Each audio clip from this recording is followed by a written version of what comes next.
Framber Valdez, the first lefty in franchise history to throw a no-hitter.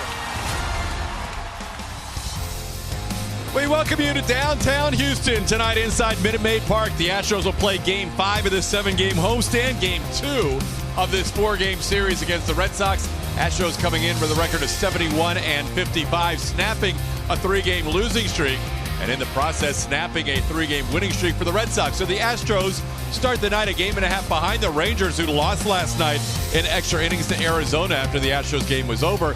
And the Astros currently the second wild card, but only 1.5 ahead of the Toronto Blue Jays, currently out of the wild card picture. Hi, everybody, and welcome. I'm Todd Callis alongside Jeff Blum. Glad he could join us for a night of Astros baseball. Blummer, that was a nice win coming off that series against Seattle. Yeah, it was huge, especially when you consider those standings you can put up there. They are walking a tightrope right now, but if they can continue to get that offense, they should be all right. One of the keys for the Astros is their bullpen. It's been the best in baseball over the last few weeks, but it's been heavily used. It has been heavily used. You'd like to see some of these starters go out there and extend themselves a little bit.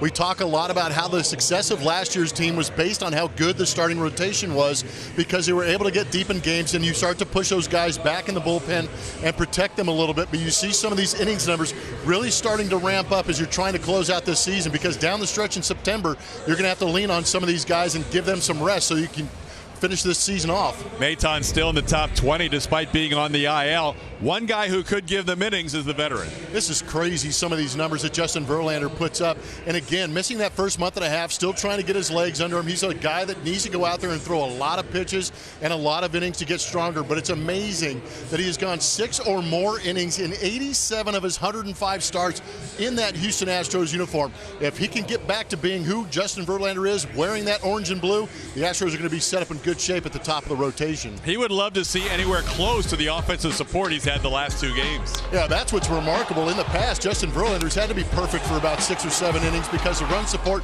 just hasn't been there in the past. But the last 2 starts that he's gone out there, that offense has been tearing the cover off the baseball. 23 runs on 27 hits, so hopefully they can maintain that and give Justin the support he needs to go out there and pitch deep. Best offensive support he's had in an Astros uniform in back-to-back games. Tonight, it'll be Verlander on the mound for the Astros, and the Boston Red Sox will have Tanner Houck on the mound to oppose him. When we come back, we will check out a guy who has really hit well at home. He's become a fan favorite, and why not? He always plays well in front of the home crowd. Chaz McCormick thoughts when we come back.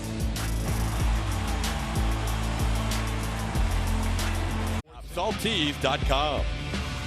And by Jack in the Box. If the Astros score 3 or more runs, tomorrow you score a free Jumbo Jack with a large drink purchase.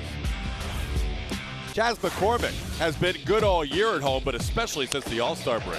He has been outstanding, and you can see at home since that All-Star break, numbers incredibly good. Batting average at .340, but he's doing it with damage. Also 5 home runs, driving in 16. Got that OPS up over that magic number of 1,000. That's a good enough number to make you dance, and he's had to get those moves on because he's been driving that ball out of the ballpark. He and Yiner leading the way as far as home runs here at Minute Maid Park. Chaz with a multi-home run game last night, the 3rd multi-home run game of his season. He leads the team in that category. And you spoke of Yiner. There you see Yiner and Chaz basically 1-2. They are absolutely leading the way here at Minute Maid Park in front of the hometown fans. They love playing in this ballpark. They have power to both sides of the field, both pull side and to the opposite field. And this place definitely benefits their power, being able to hit it all over the ballpark. So Chaz and Yiner back in that lineup as the 4-5 combination tonight. When we come back, Astros look for 2 in a row after getting swept over the weekend as they get ready for the Boston Red Sox tonight.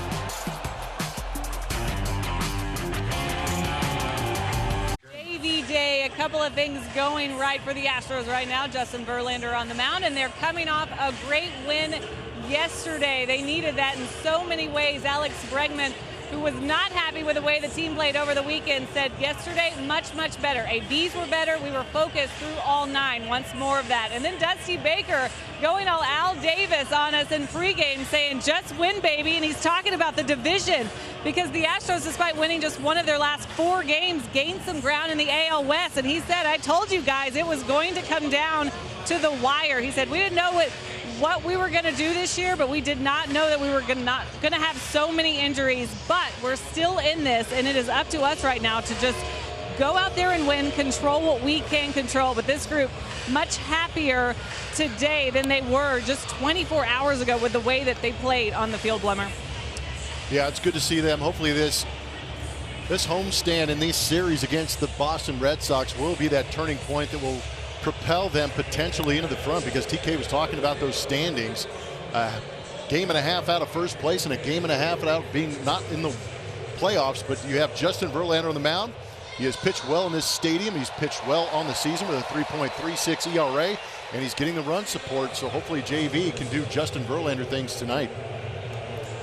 Alex Cora will send out this lineup against Verlander. 3 of the top 4 are lefties, with Alex Verdugo leading off, followed by Rafael Devers. Justin Turner back in the lineup. Missed last night's game with a heel injury.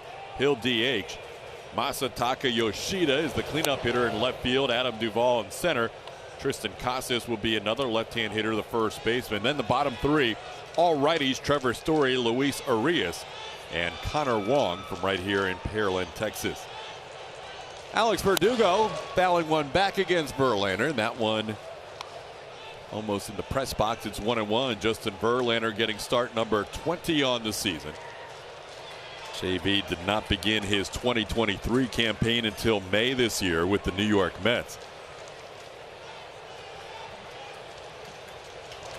Makes his 4th start with the Astros and his 2nd here at Minute Maid Park in an Astros uniform, and he gets an easy fly ball to Mauricio Dubon to start this one. The Astros starting defense is presented by Xfinity. You saw Dubon in center. He's got Kyle Tucker in right field, Chaz McCormick in left. Alex Bregman having a good year over at third base. Jeremy Pena the shortstop. Jose Altuve at second. John Singleton was in the original lineup at first base, but it's going to be Yainer Diaz instead over at first, and Martin Maldonado behind the plate. Maldi has caught all 4 starts for Verlander.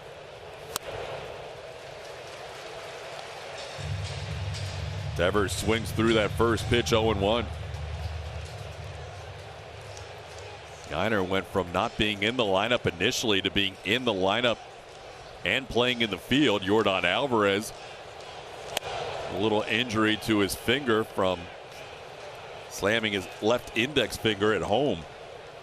So he is not in the lineup tonight. Hopefully just a day away for the Astros. We'll find out as Yordan moves along, but Yordan not in there tonight, and Yainer in there at first base with John Singleton DHing. Rafael Devers down in the count, 1-2.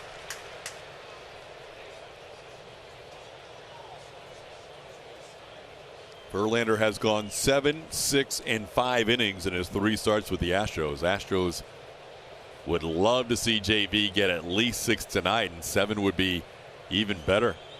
Anything beyond 7 they would take as well. How about that? Swing and a miss. Devers goes down on 4 pitches, missing the fastball for out number 2.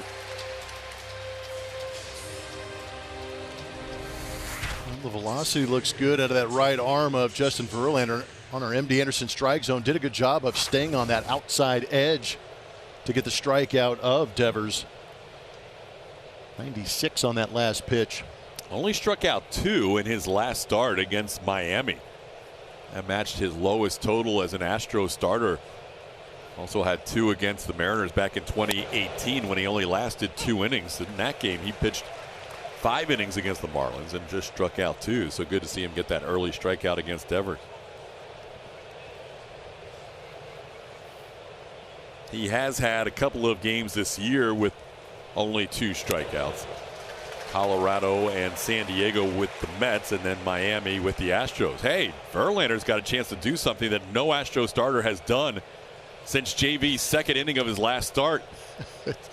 It's amazing. We're celebrating it, but I hope it happens. 22 consecutive starter innings without a 1-2-3 inning since that 2nd inning against Miami. So Verlander, part of that, went 3 more innings that night in Miami and did not pick up another 1-2-3 inning, and then everybody else through the rotation.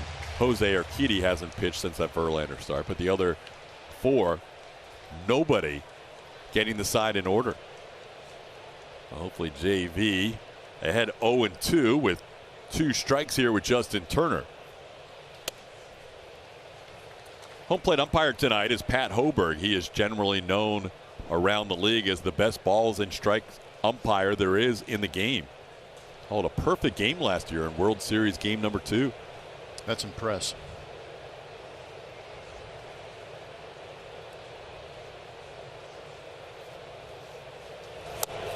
Missing wide, 2-2. Turner having a big year. A lot of people thought his best days might have been behind him, but here he is at age 38 having one of the best seasons of his career. And he will send one into center field, and that'll be 23 straight innings for Astros starters without a 1-2-3 inning as Turner comes back after being down 0-2 in the count and singles into center. Social Tuesdays presented by Champion Energy. Here are tonight's topics. You can ask us general questions. You can also tell us about players that you feel like have been under the radar, maybe overlooked, not just on the 2023 team, but all throughout Astros history. Who are some of your unsung heroes? You can send those posts to hashtag Stros Tuesday at ATT Sportsnet SW. And we'll read some of the best ones during the course of tonight's Social Tuesday. Here's Masataka Yoshida facing Verlander for the first time. Yoshida taking a called strike. That one missing up. It's 1-1.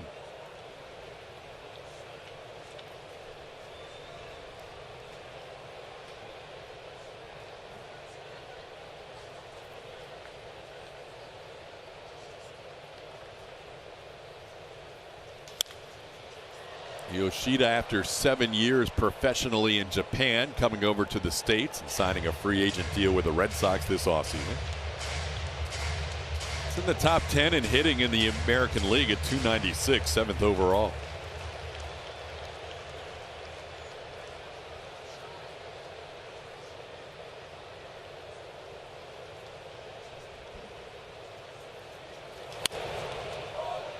Fouls that one out of play. He likes those pitches at the top part of the zone, does a good job on that. Also does a good job of hitting the baseball the other way. Hitting 347 on that fastball.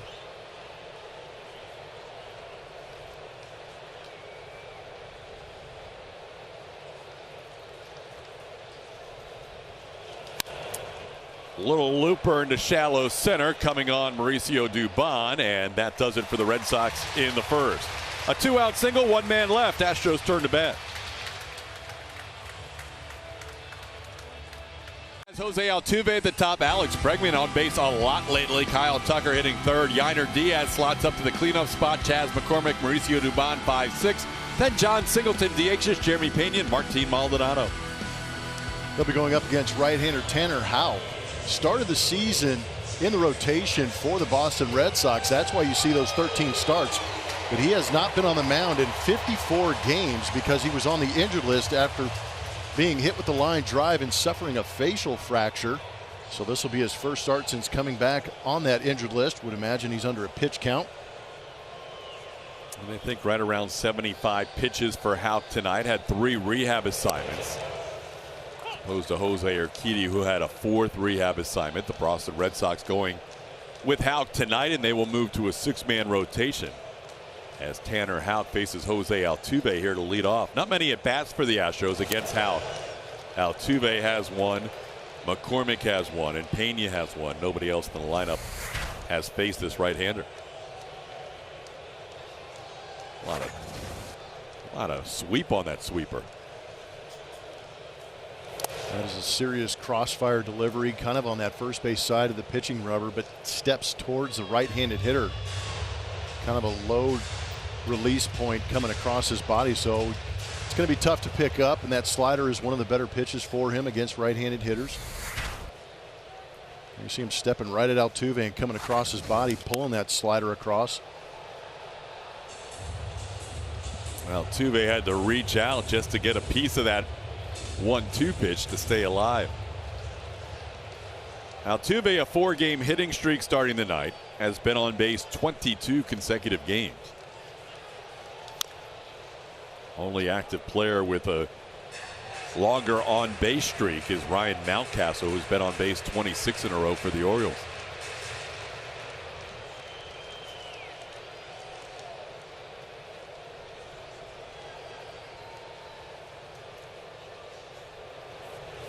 That one's down, 2-2.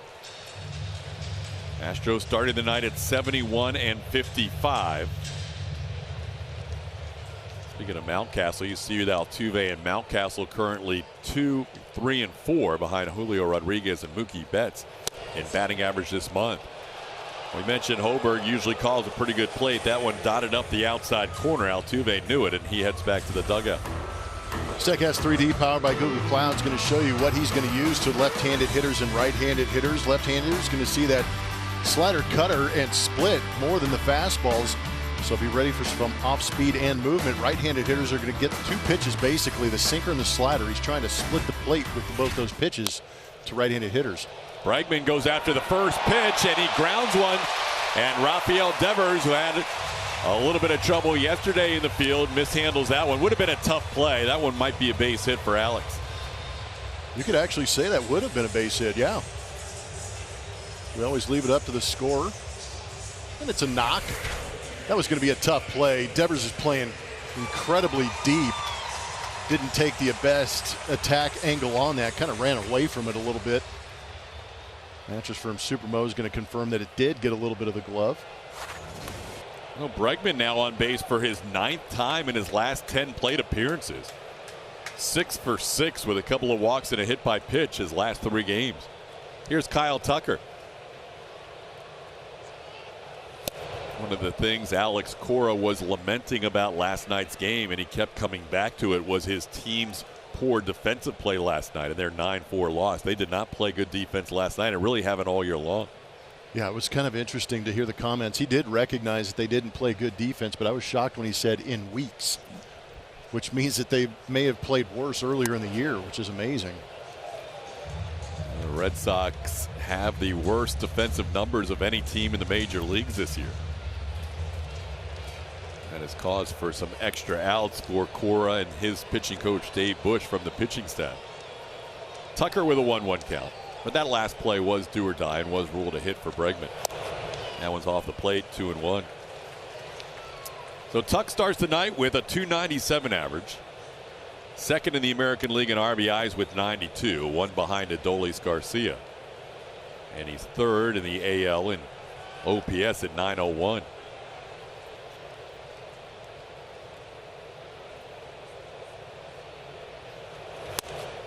That one misses the plate wide, 3-1.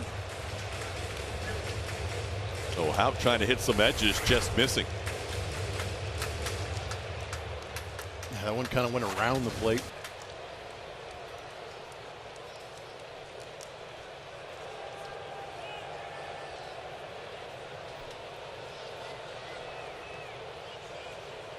Tucker hits one high, hits one deep, hits one to the second deck. Kyle Tucker, number 25 on the year, and the Astros jump in front 2-0. King Tuck in his home castle claiming his second deck. He cleared out the front side and pummeled a fastball right down the middle. 107.1 off the bat. All hail. Number 25 on the year for Tuck. He's now tied for the AL lead and runs batted in. Here's Yainer Diaz taking a strike. Good to see him back in the middle of the lineup after missing the weekend series against the Mariners, with the exception of playing the last 3 innings of that series. Didn't start any game. 1-1 the count to Yainer. 10th home run of the season given up by Houck. 9 home runs now given up to left-handed hitters. Yainer puts the ball on the ground, backhanded by Trevor Story, and he retires Yainer for the second out. Back to that swing from Kyle Tucker. Makes a deposit 391 feet away. You can see that pitch just flattening out over the plate at 93 miles an hour, and Tucker just unleashes those front hip. The hands soon to follow, and the extension through that baseball. That is such a pretty swing. It really is. 25 bombs to go along with 24 stolen bases. Tuck wears the number 30, and he is looking like 30-30 could be a very real possibility this year. Chas chops one towards third. Devers will glove it and throw. It's wide, and Chas is going to be safe. Took a little time on the transfer, and then his sidearm throw was wide, and McCormick, hustling all the way, is safe on the wide throw. It's amazing how that baseball can find you, and it's finding Devers. Softly hit, long way to come in. Tried to play it across the body, didn't get a grip out of the glove, and that throw ends up going wide. Actually put himself in a decent position, but see how he reached with one hand and left the throwing hand behind? Fundamentally, you should have those two hands like you're turning a double play right next to each other. Well, that'll be an error on Devers. So the Red Sox add to their major league leading total. We've seen Devers play through the years. I don't remember him being in a defensive funk like we've seen in the first couple of games tonight. No, this is remarkable. And you don't, I mean, if he is in a slump, you don't wish those kinds of slumps on anybody. But again, we had a series with Seattle where we saw Eugenio Suarez play a brilliant third base. And here we see Rafael Devers kind of getting found out a little bit. But when you're in a funk, it seems like that baseball is constantly coming at you.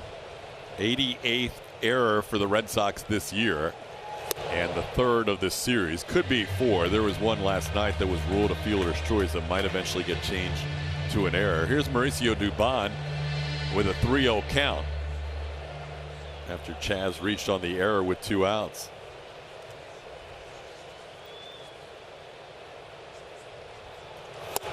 That's a strike. Dubon making his 8th start in center field on the year. 4 times it's been with Justin Verlander on the mound. Dubon 4 for 11 on the homestand with a home run and 3 runs batted in. Takes that one down. That'll be ball 4. So the Astros putting 2 runners on here with 2 outs. And that'll bring a visit already from pitching coach Dave Bush. And this is the other thing, when you get that lack of defense behind you, now all of a sudden more pitches per inning. You're facing extra hitters, and the lineup turns over more often as well.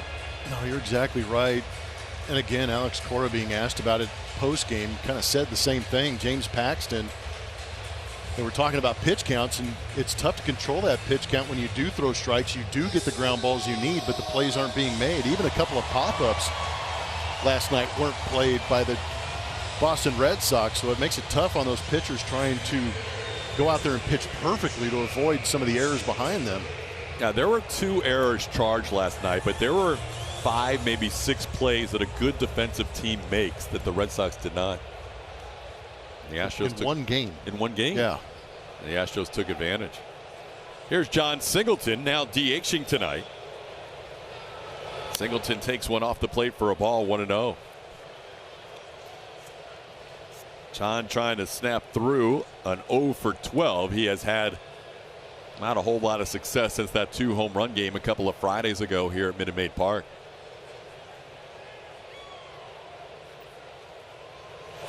Takes that one in, 2-0.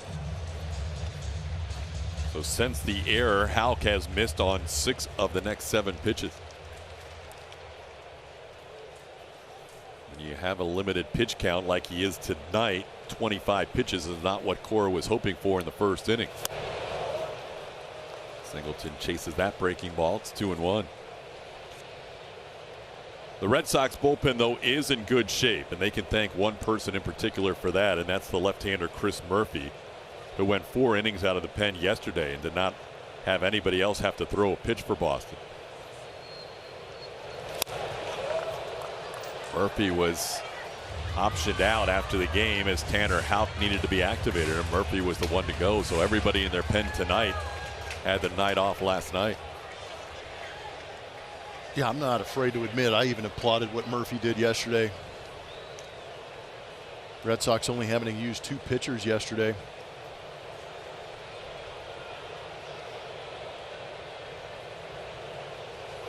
Singleton lays off, and the pitch is wide, so that means both runners will be off here. So Murphy, yeah, 80 pitches, a career high, and the rest of the bullpen in good shape. Pivetta was the bulk guy a couple of games ago, so he won't be available today, but everybody else ready to go. That one's wide. That'll be ball 4. Back-to-back walks since the error. The Astros have loaded him up for Jeremy Pena.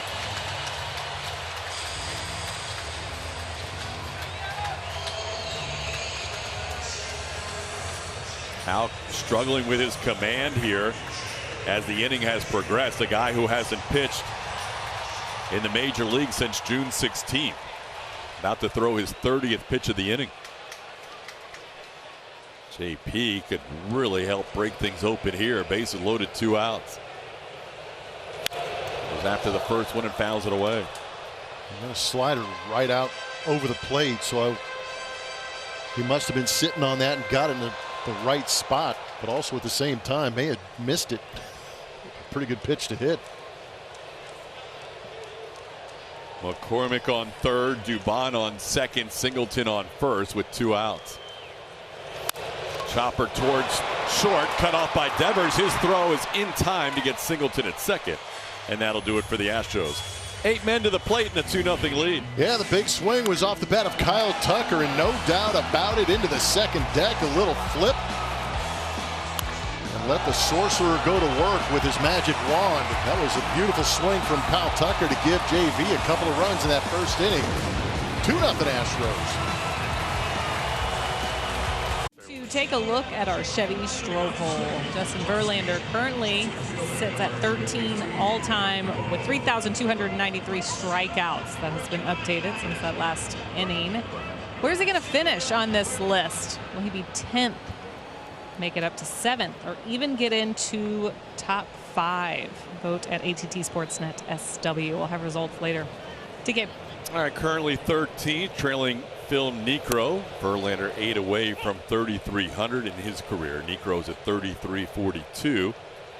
JB now 7 away with that strikeout of Rafael Devers in the first inning. Facing Adam Duvall here. Duvall playing center field again.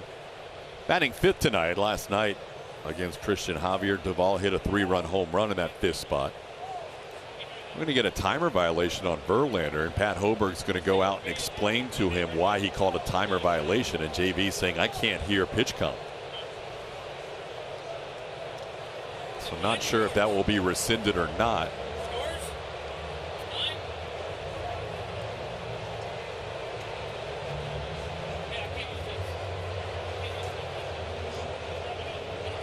That one was in Spanish. So oh, wow. Has to get one that's in English. Alex Cora checking out the scene.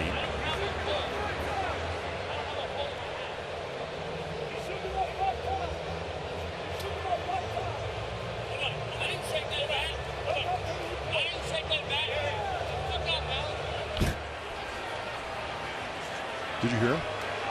Alex having a problem with something. No, we've seen it in the past. I mean, there's been plenty of games throughout the course of the season where the pitch-com isn't communicating with each other and the pitcher needs a new one, the catcher needs a new one. So Alex is hoping to get a ball on Verlander. Yeah, and I think, and it looked like Hoberg called that, but did he take it away because of the pitch-com issue? I hope he did. Well, I mean, it makes sense. Well, right now we think it's 0-1. We'll wait to see these signals. Yeah, there you go. Good job. Yeah, unfortunately, that's what we're dealing with now. And a little friendly banter between Verlander and AC. 0-1 the count to Adam Duvall.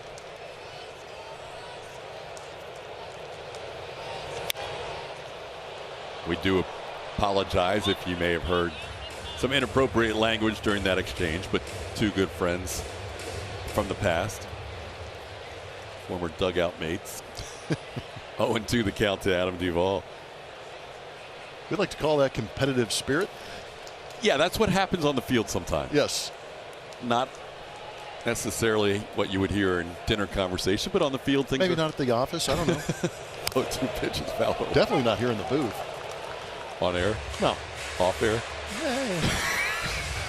No comment. That's why we have a cough button. 0-2 the count to Adam Duvall. Now you tell me.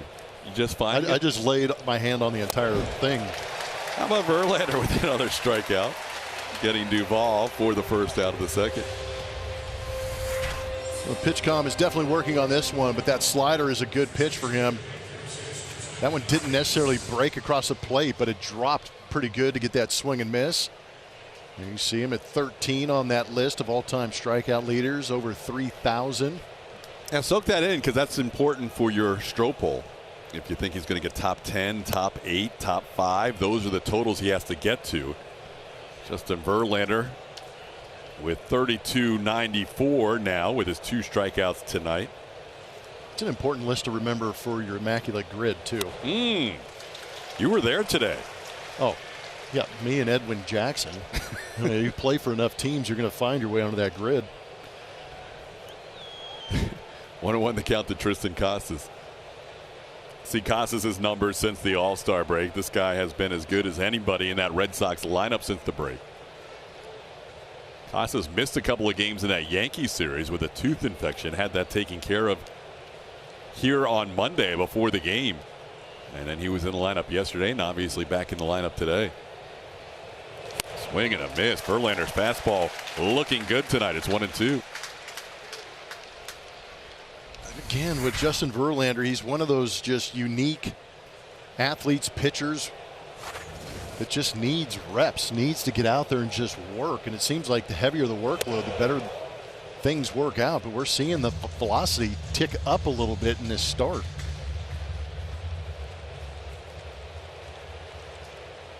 Getting some of that maliciousness back on the mound for Justin. Oh, yeah. He drops it in there for a strike, and he knew with Hoberg back there he was going to call it accurately. That's another strikeout for Verlander, one more than he had in his last start. That was excellent. Slowed things down big time with that curveball at 79. But right about here, pulls the ripcord, and it just drops into the zone.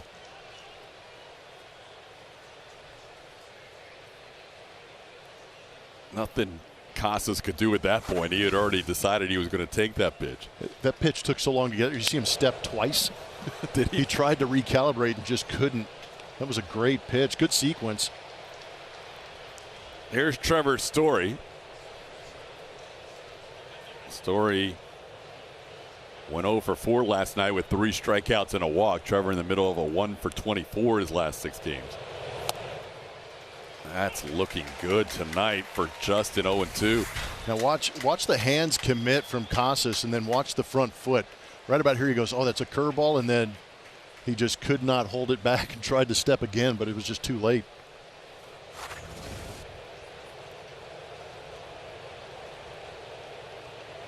Oh, 2 the count on Story. And a little punch shot for the second straight inning. Verlander got 2 outs and was 0-2 on a hitter. And for the second straight inning, the Red Sox get a base runner. So the Astros string of starters without a 1-2-3 inning is now up to 24 straight. It's amazing. Threw that curveball a little bit harder, but Trevor Story somehow stayed on it, was able to pull it between Alex and Jeremy. If you're going to have that streak continue, Verlander has done it in the best possible way. 2 outs with singles. We saw a lot of traffic last night. Christian Javier allowed at least 2 runners on in all 5 of his innings. Ended up stranding 8 over those 5 innings and allowed 3 runs. First 2 pitches to Luis Urias are off the plate. It's 2-0. Urias moving up 1 spot tonight, hitting in the 8th spot with Connor Wong catching and batting 9th.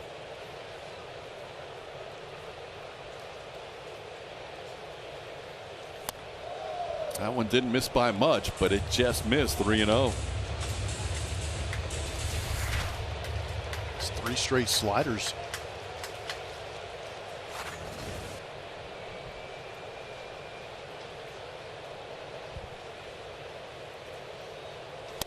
That is upstairs, a 4-pitch walk. Verlander, who had great command to the first 7 hitters, walks Urias on 4 pitches. College students, bring the Astros to school with you with MLB.tv. Receive a free subscription to MLB.tv when you attend a game. Blackout and other restrictions apply. Visit MLB.tv for details. Here's Connor Wong. Ground ball towards shortstop. 2 hops for Jeremy Pena. His throw on the money. That'll do it for the Red Sox in the second. A hit, a walk, 2 men left on.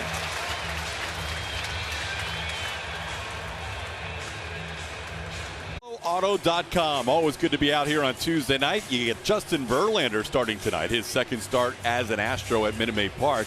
And it's Dollar Dog Night. That's a good combination. Another good reason to show up. And you're getting some good offense, too. Big swing from Kyle Tucker early on. It is a Social Tuesday, so we're going to check out some of your thoughts today. Social Tuesday is presented by Champion Energy.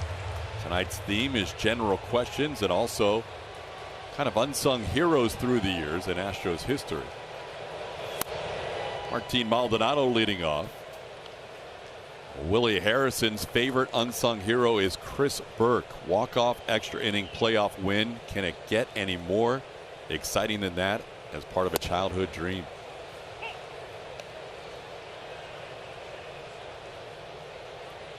Jeremiah says Willie Taveras. W-H-E-E-L-Y, Wheelie. Not many Astros speedsters, but boy, was he fun to watch. They could track it down in center field, too. Yeah. Go get it out there, huh? Believe it. One more from Luke, not too under the radar, but still underappreciated. Carlos El Caballo lead. And with that, Martin Maldonado leads off the second inning with a base hit to left field. Maldi with his 3rd hit of the series, now 3 for 6.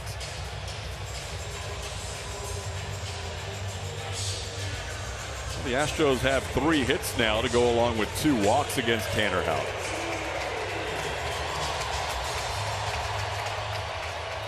Jose Altuve struck out looking his first time up.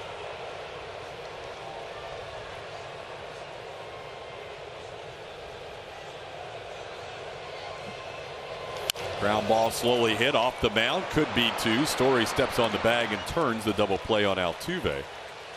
Altuve had the initial hit last night, but has now been retired 7 times in a row by Red Sox pitching. 2 outs in the inning.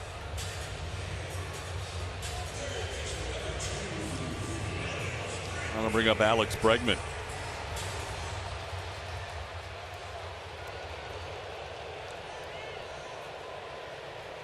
Bregman with that infield hit his first time up, scored his team leading 76th run of the year. Came home on the Kyle Tucker 2-run home run. It's 0-1.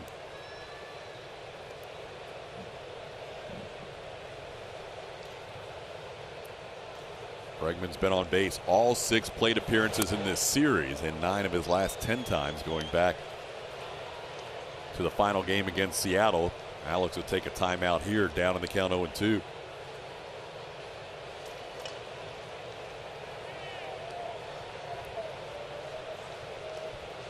Alex has made a little bit of an adjustment again to that swing since this homestand had started. A little more athletic looking in that box.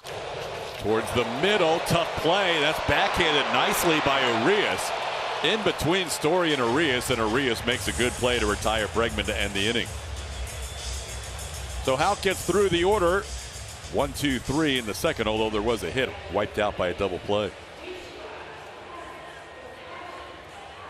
You can see making 19 starts. 14 of them have been quality starts. The ERA at 2.64 is plenty enough to give the Astros offense opportunities to go score. And that outing in Toronto led to a no-hitter. With the opponent batting average at 211. And pretty consistent theme with the numbers of Justin Verlander in that Astros uniform is a sub-1 whip. A 0.92 in those 19 starts is very good. So Verlander starts the third with a 2-0 lead. Facing the top of the order, Alex Verdugo, Rafael Devers, Justin Turner for the second time. Verdugo flied out to center field his first time up, takes a strike at the knees, 0-1. Verdugo 3 for 5 last night. It was his 10th 3-hit game of the season. believe Verdugo's already taken his time out here in this at bat as the clock is off and it's a 0-1 count. A little bit in, 1-1. The thing with Verlander also working with Pat Hoberg, who we mentioned is the best balls and strikes umpire in the game right now, at least has been the last couple of years, is that Verlander has only been with him behind the plate 3 other games. And his best strikeout to walk ratio with any umpire behind the plate is with this guy. So Verlander knows he's going to get an accurate call with Hoberg behind the dish. He has 25 strikeouts at just 2 walks coming in. Now 3 walks with tonight's walk. It's outstanding. And he gets another strikeout there on the outside edge. Verdugo goes down to Verlander, and that'll be 4 strikeouts for Justin. It's almost as if it forces Verlander to be a better pitcher, and he has just been on point on that outside corner to left-handed hitters with that fastball. He struck out Devers his first time up. Rafi Devers now 1 for 6 in this series. Came in coming off a series against the Yankees, 9 for 13 over the weekend.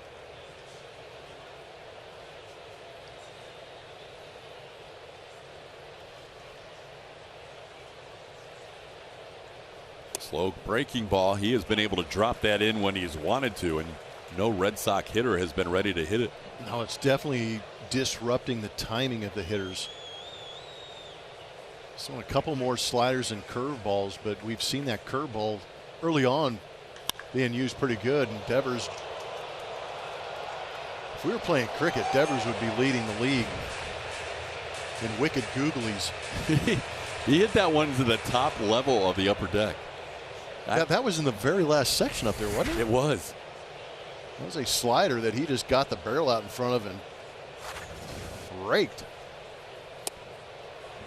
Didn't miss by much, but a little bit in, 2-2.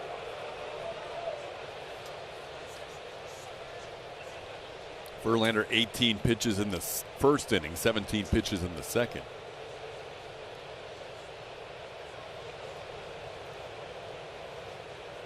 And he strikes out Devers for a second time. Fastball has looked good tonight. The kids are heading back to school, but the summer fun doesn't have to stop. Sign up for the Astros Buddies Club presented by HEB for $30 and receive an exclusive jersey, unique experiences, Astros tickets, and more. Visit astros.com/buddies today. Justin Turner bats. Turner takes a fastball for a strike, 0-1. Turner singled in the first inning, 1 of 2 hits allowed by Verlander.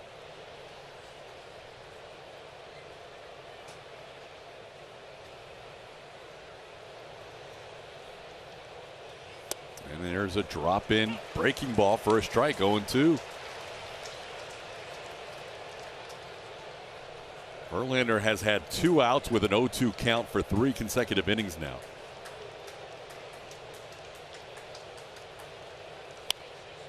As Turner fouls one back. K rate so far early on, again, he's only thrown 29 pitches. About 70% is that strike rate on the fastball. The curveball fell off. He missed the strike zone with one of them, so it's 88%. Fastball wide. A few 96s tonight with that fastball. Yeah, he's reaching back a little bit, and it's good to see that velocity for Justin, averaging right around 95 miles an hour on that fastball to start this game.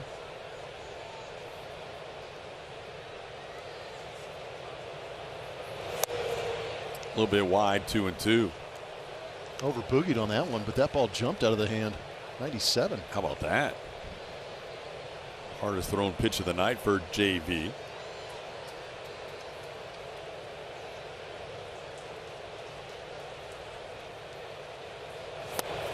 And that one is again at 97, but that one's down. It's 3-2. Just trying to get that heater past Turner.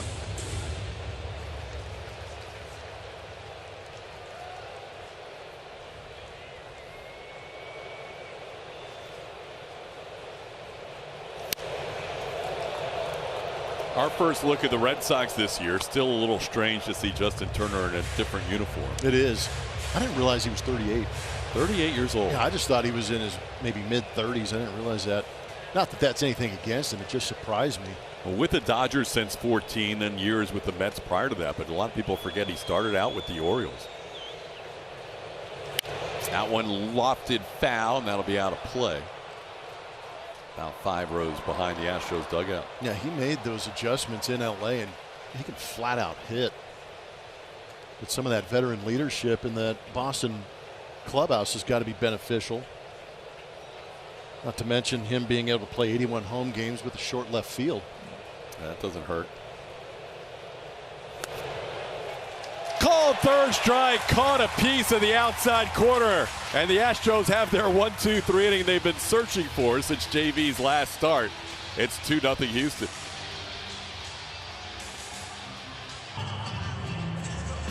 Astros have a 2-0 lead thanks to the home run by Kyle Tucker. We're taking a look on StatCast here. Some of the stats, it's the 25th, but you see it go upper deck, 391 feet. A nice shot. I'm most impressed, though, by the StatCast being so accurate with what's going on in El Grande. Yeah, that's impressive. That's really impressive, yeah, right? it is. Almost as impressive as Kyle Tucker's home run is leading up. They even did the hand slap with GP at third. They had the numbers in the rafters, everything. The detail was pretty impressive on all that. That's well played. Well, you hit one near the scoreboard, and StatCast goes to work. That's true. Tuck got a 3-1 pitch to his liking for that 391-foot second deck home run. Tuck now leads the American League in runs batted in with 94. Hits that smash foul, and it's 2-1. Thankfully, it bounced back into the field of play because that was headed towards the camera well. Taylor Rhodes did bail. Of course he did. There's Julia. Perfectly located. Yeah. Not behind Taylor. I can't blame Taylor for that one. That was no, yeah, it was well out. over 40 miles an hour. That's the fastest I've ever seen him move. ground ball slowly hit the second, and that's the first out. He's the strength and conditioning coach. That's the fastest he's ever moved. What kind of training? He knows we're talking about yeah, him, he too. does. Yeah. Taylor Rhodes, one of the best. He has got the greatest personality for this job because it's not Good easy. He's footwork, though. It was really a good workhorse. Is he stealing Frommer's peanuts? Yeah, he just jacked him. Wow. I think Frommer already has a bag. We're good. We're good down here, TK. Everything's good? Yeah. All right. Here's Yiner. Yeah, Taylor's the best, right? Because we do have fun with that. I mean, he deals with us on a daily basis, and then you get on a bus and get on a plane, and we're right next to him. Yiner grounded out his first time up and right to the same place. This time the shortstop on one hop. Trevor Story makes the play for the second out. Chaz hit 2 home runs last night. The bat tracker is going to show you the bat path. So that vertical bat angle creates the attack angle at 22 degrees, and then the launch at 28. Pretty much between that 23 and 28, maybe 30 is a great launch angle, and this one was beautiful, but it was actually that exit velo that shot it out of there. Because that second one just creeped into the first row of the Crawford boxes, getting out at 106 miles an hour. It's been fun to watch this guy in 2023. He has taken his game to a new level. Now, we've heard Julia talk about the maturity of Chas McCormick, and he's always talking about the adjustments he's making. And again, some of these Astros have unique swings, and they're making them work here in the big leagues. Chaz was a guy who always had power to the opposite field last year. And then this year he's hitting them both pull side and oppo. Last night he had one of each. His third multi-home run game of the season. Tied for 6th most in baseball in that category, and the only Astro with as many as 3 this year.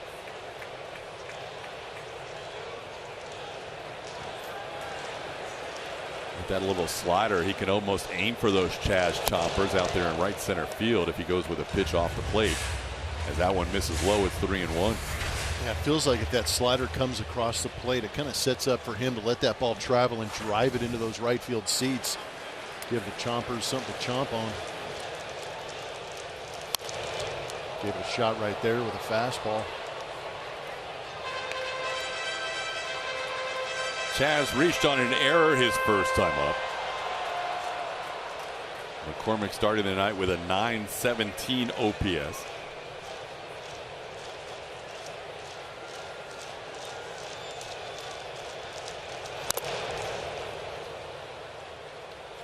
Fouled it off somebody's foot. It stays 3-2.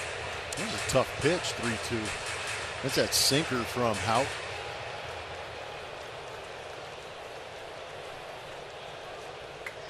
Sinker slider, as you said, right-handers.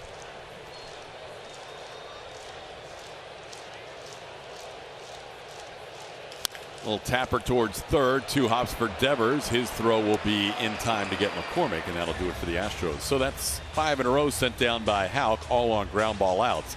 We head to the 4th, 2-0. Between Verlander and Casas, fastballs early on, trying to get that outside corner. Got the swing and miss, and then paint jobs on the outside. Let one race at 96, and then all of a sudden pull the ripcord, break that over that outside corner, and buckle Casas. That was a beautiful sequence for Justin Verlander. He got that strikeout looking. Several of these have been with the swing, but that fastball being dotted on the outside corner, great location on that. Then the slider down, gets a swing over the top. 6 strikeouts in 3 innings for Justin Verlander. Masa Yoshida goes after the first pitch of the 4th inning and fouls one away. Yoshida flied out to center his first time up. Verlander with a 1-2-3 3rd inning. We haven't had a chance to say that about a starter for the Astros since the last time Verlander pitched in Miami. Astros starters have been dealing with a lot of traffic, and here's an opening hit. Last 2 hits for the Red Sox were both with 2 outs as they have their 3rd hit of the night. Yoshida, leadoff base runner in the 4th.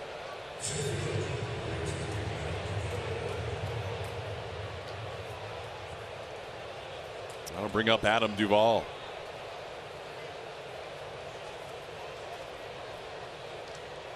Duvall struck out swinging his first time up. 4 of the 6 strikeouts have been swinging strikeouts tonight.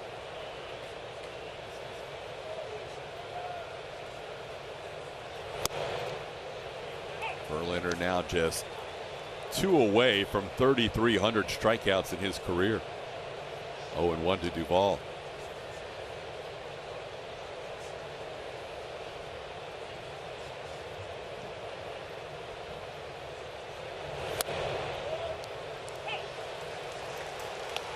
Oh, 0-2 the count. Last night Duvall 3 for 5 with that first inning 3-run home run. Pat Hoberg, who has been, as we said, the best balls and strikes umpire, hearing it from the Red Sox. I haven't noticed too much tonight. Have you? No. In terms of bad calls? That's it. He got somebody. I don't know what pitch he's arguing about. Was it 0-1 pitch that? Well, the Turner pitch was close. Yeah, the Turner pitch was the closest pitch. That was that curveball down just an edge off the outside corner. I think Alex is trying to figure out who exactly he ejected. He pointed down the end of the bench. Traditionally, managers and coaches are a little bit closer to that camera well or that exit down by the bat rack, but I'm not sure where Hoberg was pointing. But if you have, I mean, players, this is a guy that has a reputation, that's what like I'm saying. you said. People know he's got a good strike zone, so unless he's egregiously off, I haven't seen him be egregiously off. But no.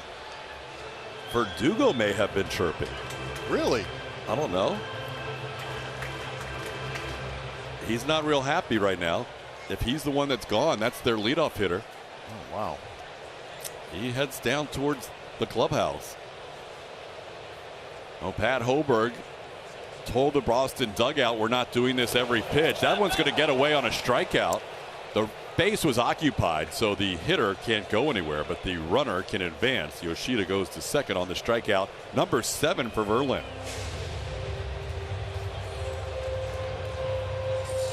Three straight curveballs to get Duvall.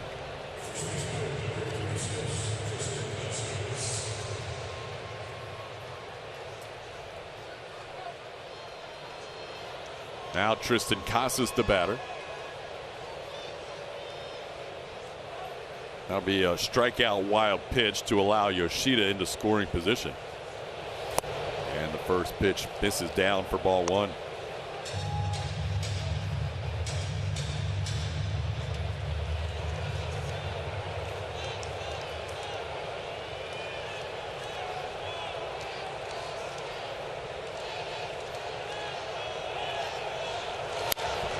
That one fouled back into the press box. It's 1-1. Right above the official score for tonight's game.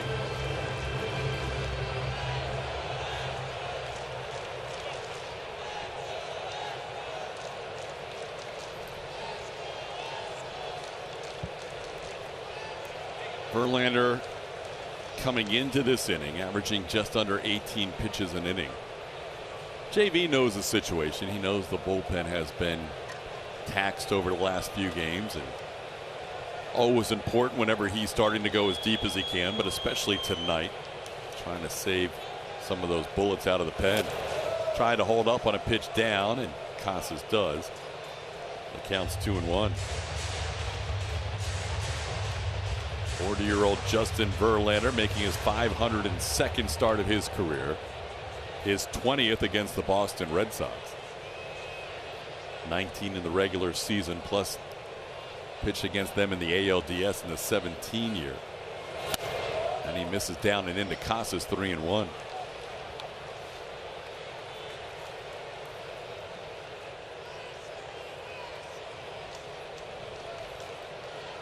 Verlander had not pitched against Boston since 2019 before tonight.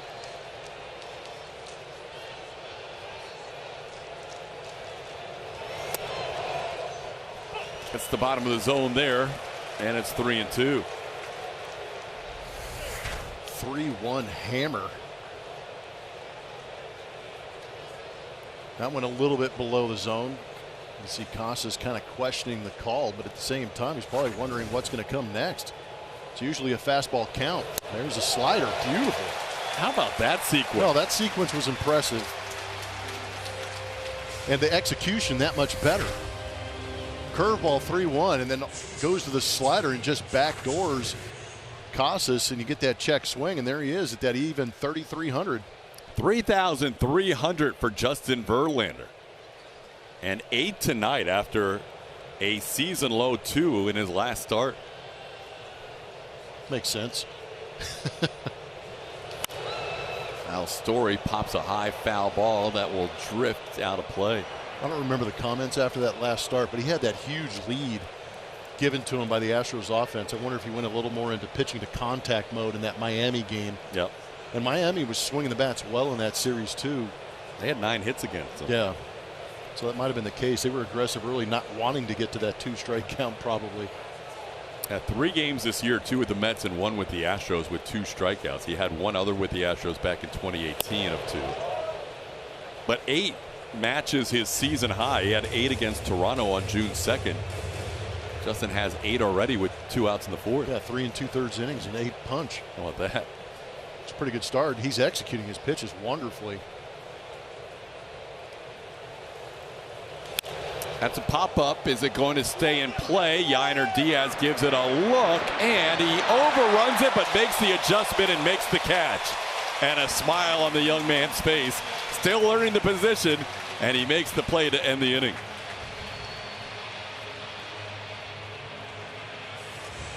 Play is driven by Toyota.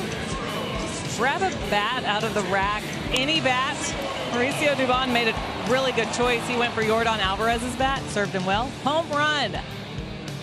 Maybe took hits from Yordan, though. Yordan was actually scuffling a bit at the plate for him, and he grabbed Doobie's bat yesterday. Drove in 2.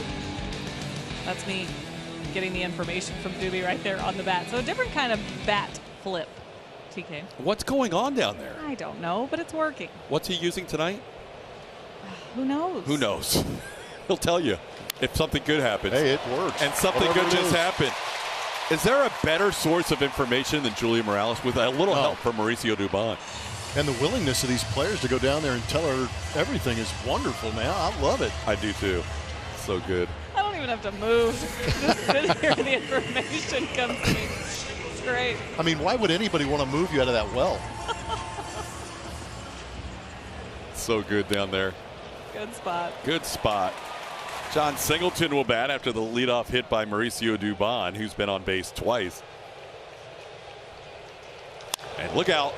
Taylor again ducking. My goodness. I don't blame him. These are shots. Coming in hot. These are shots. You cannot blame Urquidy or Taylor, but Julia's back there somewhere. Ooh.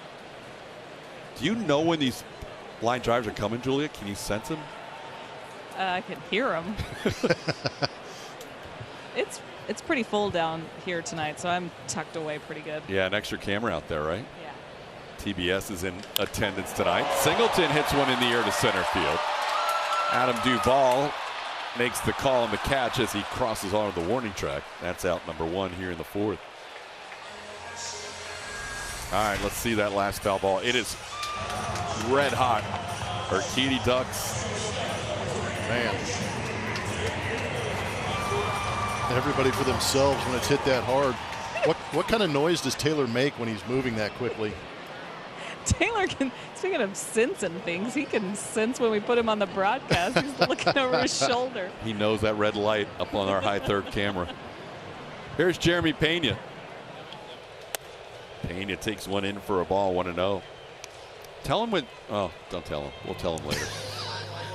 Pena bounced into a fielder's choice his first time. We aren't actually killing him for some of these line drives. It's self-preservation. Look out, that was wide, and Pena held up his swing. They're going to appeal, and it's 2-0. Jeremy with a couple of doubles, 4 for 9 in his last 2 games coming into tonight.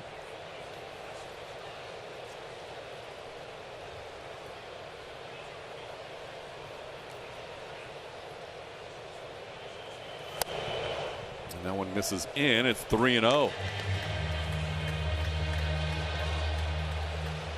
Houck had retired 5 in a row, all on groundouts before the hit by Dubon, and the Dubon hit was a ground ball that found its way into center field.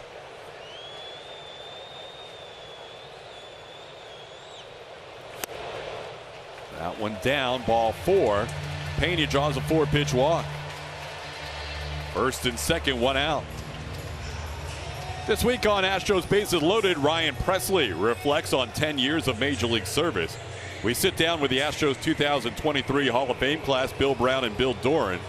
Plus, Jose Altuve surprises one of his biggest fans. All that and more on Astros Bases Loaded after the postgame show.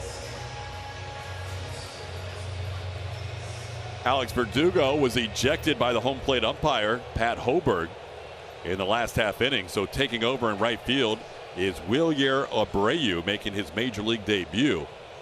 Abreu just called up prior to tonight's game. Maldi around the bunt, bunts it down the line. It's staying fair for now, and Wong has to backhand it. Here comes Dubon trying to score. He's going to score. Great base running by Dubon. Scores from second on the bunt. That was incredible.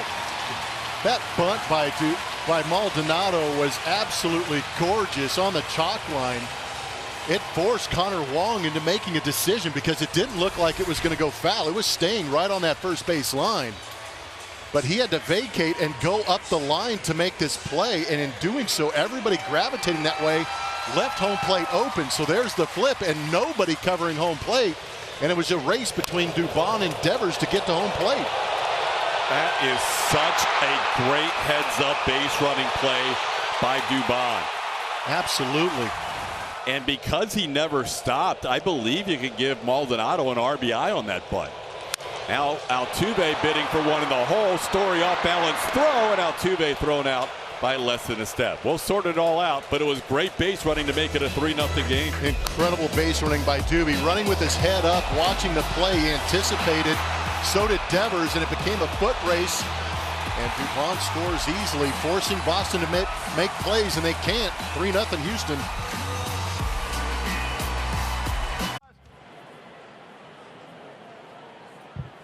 Celebrate the 2022 World Series with another replica ring giveaway. Tomorrow night, 10,000 fans will receive a Martin Maldonado replica ring courtesy of Lyondell Bissell. Get your tickets at astros.com/promotions. And I'll be a part of an all-around great job to score that 3rd run of the game, TK. Yeah, we have to find out whose shoes Dubon has. Found out the hits work for certain guys' bats. They was flying around in those shoes. It's got to be his own. I hope But so. you never know with Dubon. This is getting I weird. can't imagine he'd run in Jordan shoes that well. Dubon with a great heads-up base running play. We haven't heard the official ruling yet, but we believe that's got to be an RBI for Maldonado. I feel like it does. I'm giving it to him. Let's see. Yeah, I mean, they haven't posted anything yet, but the play never stopped. So you would think it would be an RBI. A little pop-up. Will Yiner have time to get there? He's hustling, and he'll just watch it bounce on the outside part of the wall. That would have been a tough play. He would have had to crash into the wall there full speed. Yeah, it was either that or go into a slide. And again, Yiner Diaz, it's one thing to go out there and try and play first base, know where you're supposed to be all around the diamond, covering picks, scoops, relays, and cuts. And then all of a sudden you add the stands into the situation on a shallow fly ball like that. I'm going to cut him a little slack. He'll make this play. This one he should make. He's looking at Maldi, but he needs to take charge, and he does. Well, we know Maldi's range. That's true. Let's go back to the play that's bottom half of the fourth inning where Dubon scored on this bunt.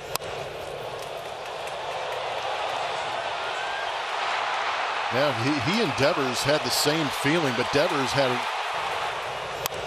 the issue of trying to catch the throw from Tristan Casas. So Doobie only had one thing on his mind, and that's all he had to do was touch home plate. That was awesome. No, that was very well. That's that sixth sense as a ball player. Now Tucker has to get on the move. This ball over his head, and it bounces off the wall. Connor Wong has himself a double. One-out double for the Red Sox catcher. 27-year-old who went to Pearland High School and University of Houston, playing here in his hometown with a one-out double. This ball was tagged. 106.7 off the bat. That was a fastball down, kind of middle of the way, and he just went with it.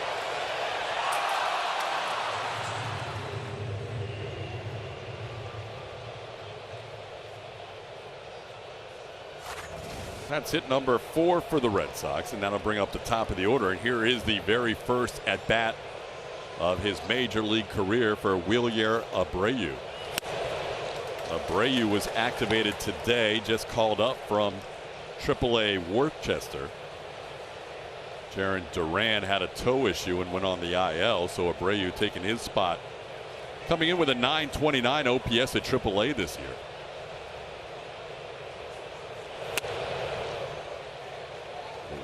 Wilyer Abreu will always be able to tell people that his first ever major league at bat came against a Hall of Famer.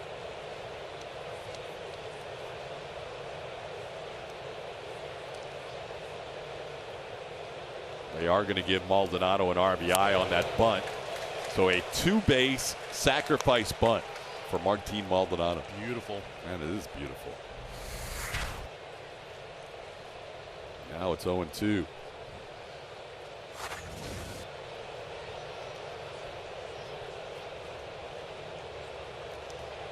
Abreu, formerly with the Astros, was acquired in that Christian Vasquez deal last year. He and Emmanuel Valdez going to Boston, and now Abreu makes his debut against the team that originally had him. Counts 1-2. Abreu played as high as Corpus Christi in 2022 before the trade.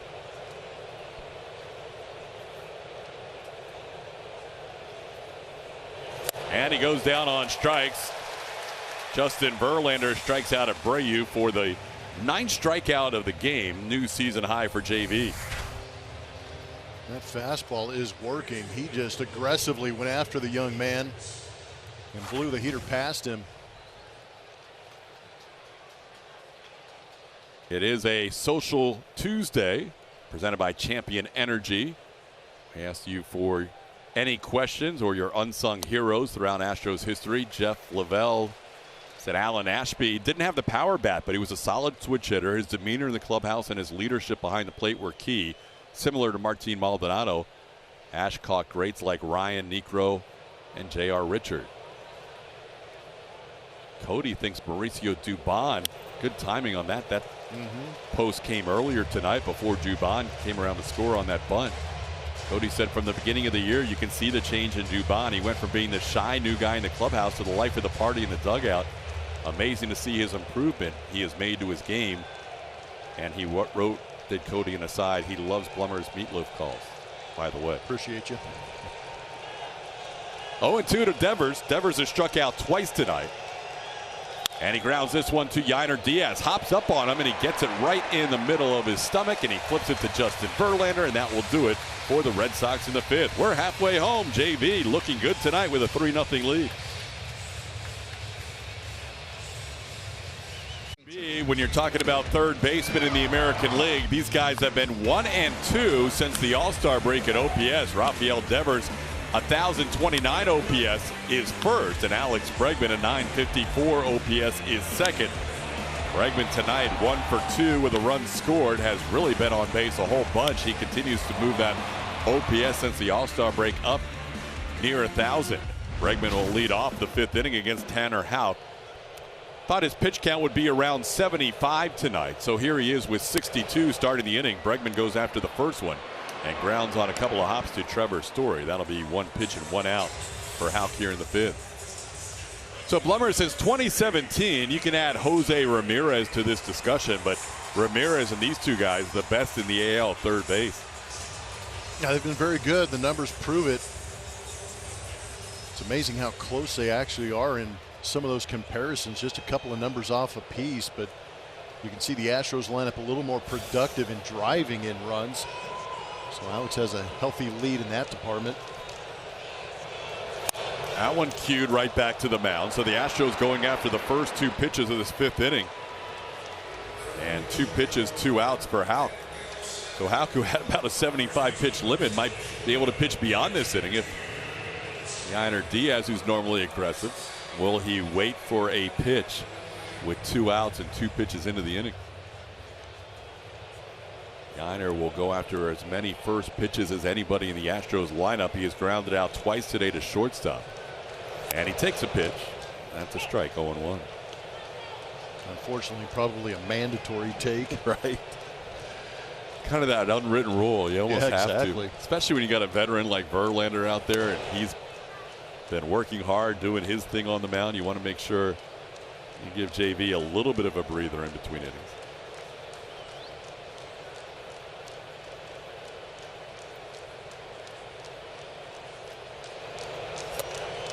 Chases that pitch. It's 1-2. Alex checking in with the bullpen as Houck has 67 pitches. 1-2 the count to Yainer. Lays off a similar pitch that he just went after. It's 2-2.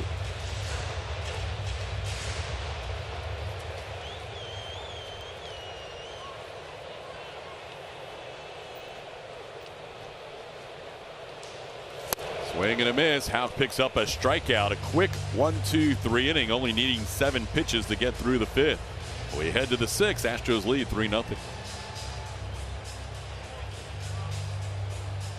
By Reliant, the official energy provider of the Houston Astros. By Toyota. Visit your local Toyota dealer today. Toyota, let's go places. And by Sage, official finance software partner of Major League Baseball. Both teams with 4 hits. Astros leading the Red Sox 3-0 as we head to inning number 6. Justin Verlander with a season-high 9 strikeouts so far tonight. He has struck out Rafael Devers twice, Adam Duvall twice, Tristan Casas twice. And also got Justin Turner, Alex Verdugo, and Wilyer Abreu in his first career at bat. Once each. There's a strike to Turner. Turner singled his first time up, struck out his second time.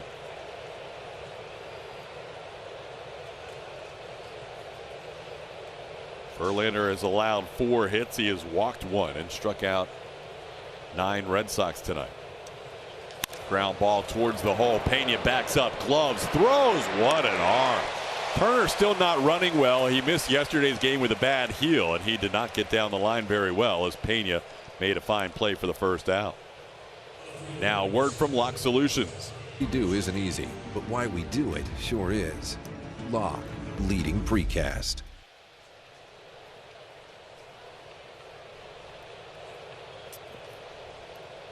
Verlander will face Masataka Yoshida. Yoshida has flied out and singled and takes a breaking ball for a strike. 0-1. Justin has been able to pinpoint that curveball all night long. Curveballs have been borderline perfect.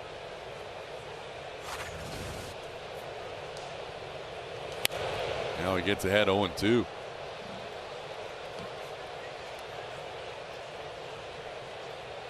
Curveball has had 9 called strikes on it tonight. Yeah.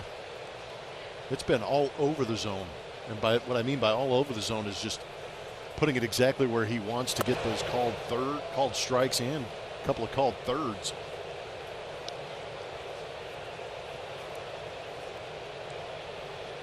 Well, Verlander's had 30 combined called strikes and whiffs, 16 swings and misses, and 14 called strikes.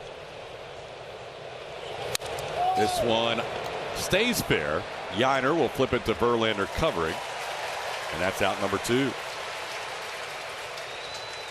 Take a break from work and head to Minute Maid Park as the Astros continue their series with the Red Sox tomorrow night and Thursday afternoon. Get your tickets now at astros.com/SGT.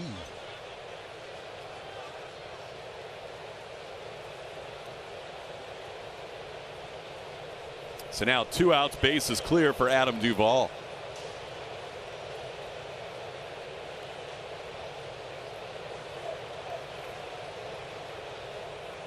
Duvall has struck out swinging twice tonight. First one misses down and away, 1-0.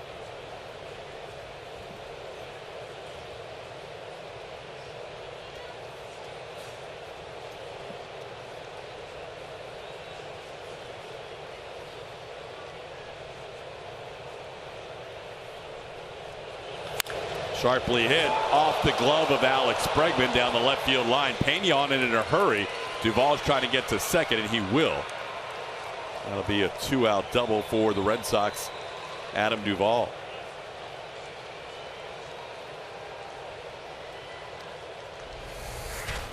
Like Duvall had to go down and get that slider a little bit, kind of hooked it.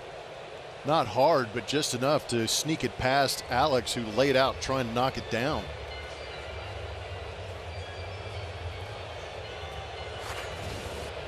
Now a little visit at the mound. Verlander had to cover the bag for the second batter, and then approaching 90 pitches on the night, so not a bad time for a little breather here. You know what I like about this right now? Who else is in that scrum? Yiner Diaz. That's just going to school right there. That's all that was. That was a little tutor session that he was able to kind of vulture in and listen a little bit. I like that heads-up move by the young player. Yeah, that's a really good point, because he would never be privy to what Maldi and Verlander's conversation. If he's DHing, he's not in on that conversation, so good for him for getting in there. JV just had a relatively quick inning in the bottom of the 5th. Only had 7 pitches to recover from his last inning. It's a really good point. Oh, here's Tristan Casas. Casas fouls one away, 0-1. 3 of the 5 hits tonight for the Red Sox have come with 2 outs. Verlander has picked up the first 2 outs in 4 of the 6 innings. Casas has been called out on strikes and also struck out swinging his last time.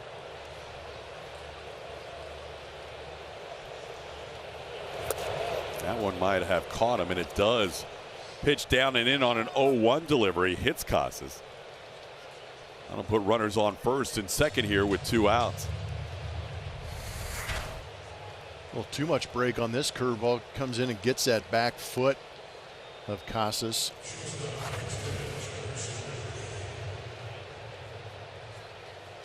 It's only the second hit batter this season for Justin.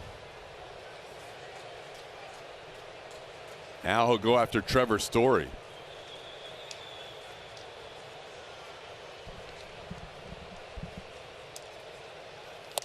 Story watches a fastball wide, 97, misses, 1-0. Story has singled and popped up tonight. Verlander so far in his 4 starts with the Astros has gone between 3 starts with the Astros, between 94 and 97 pitches. So with that in mind, the Astros get their bullpen going for the first time. It'll be Kendall Graveman.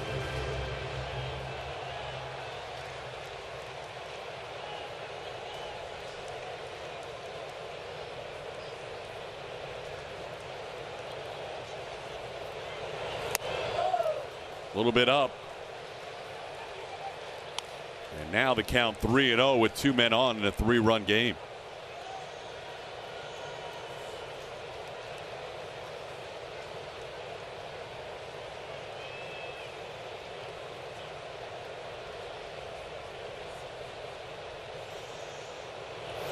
There's a strike.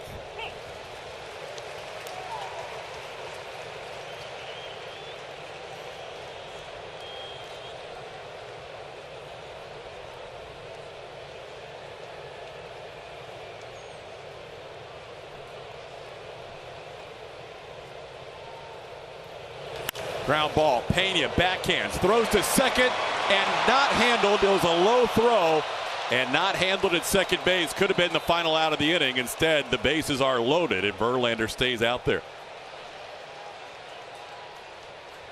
Great play to get there by Jeremy Pena. Made the tough throw back to second base, but it looked catchable.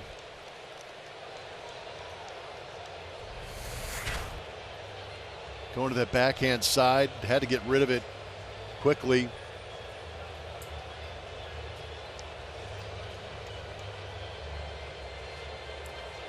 Yeah, that's going to be an error on Altuve, it looks like. Yeah, it looked like he just might have taken his eye off that. So Josh Miller both going over Urias and probably more importantly just giving Verlander an extra breath or two here at 94 pitches, trying to get through the 6th inning and work around that 2-out error. Yeah, I think everybody knows that if Justin can get his breath back and that heart rate back, just go after Urias and attack him and finish off this 6th.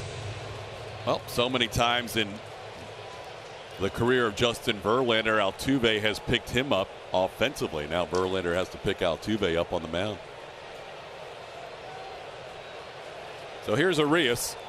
Urias has walked and popped up. And he pops another one up. Pena out. Dubon and McCormick coming in. Jeremy says it's all mine, and he puts it away. Verlander, 6 shutout innings. He looked great tonight. A season high 9 strikeouts. Walks off with a 3-0 lead. Red Sox new pitcher into this ball game. It's going to be Josh Winkowski, right-hander for the Boston Red Sox. League leaders are presented by Houston Methodist. You see Chaz McCormick coming to the dish, but how about what Chaz has done since the All-Star break? We talked about how well he's played here at home in front of the Choppers, but overall, since that All-Star break, he's climbing onto an elite list with elite OPS at 1,098, just behind Corey Seager and Shohei Ohtani in the American League. And then you add the National Leaguer Matt Olson on there, and Chaz is in the top 4. Chaz continues to put himself up in the elite territory in a lot of categories. Chaz so far tonight has hit a couple of ground balls to Rafael Devers. He has reached on an error one time and then grounded out to Devers his second time. Josh Winkowski taking over for Tanner Houck here in the 6th inning. Has a 1-1 count on McCormick. Winkowski appearing in game number 61 on the year.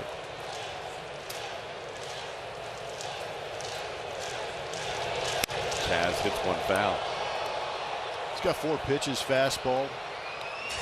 Has a changeup. He throws that changeup hard, averaging right around 92.6 miles an hour on it. Also has that cutter and slider, but it's going to be primarily that fastball around 96 and then that slider to right-handed hitters.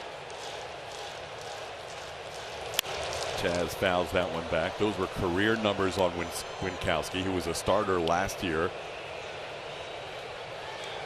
And And this year the Red Sox have used Winkowski out of the bullpen. Has made one start, but 44 out of the pen for Alex Cora.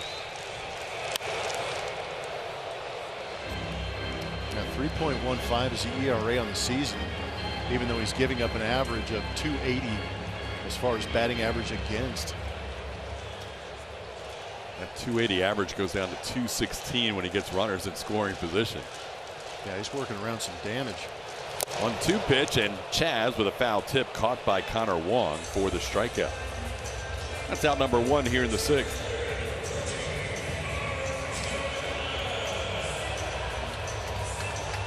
I'll bring up Mauricio Dubon. Dubon has his share of fans in attendance tonight. Dubon on base twice with a single his last time up, and a walk his first time.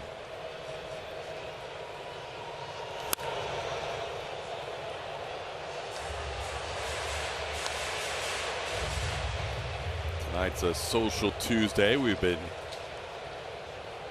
talking about some unsung heroes through the years in Astros history. Jake Marisnick is one of those who's sped research, says feels like he could have been a star if he put the bat on the ball a little more. Jake always played elite defense.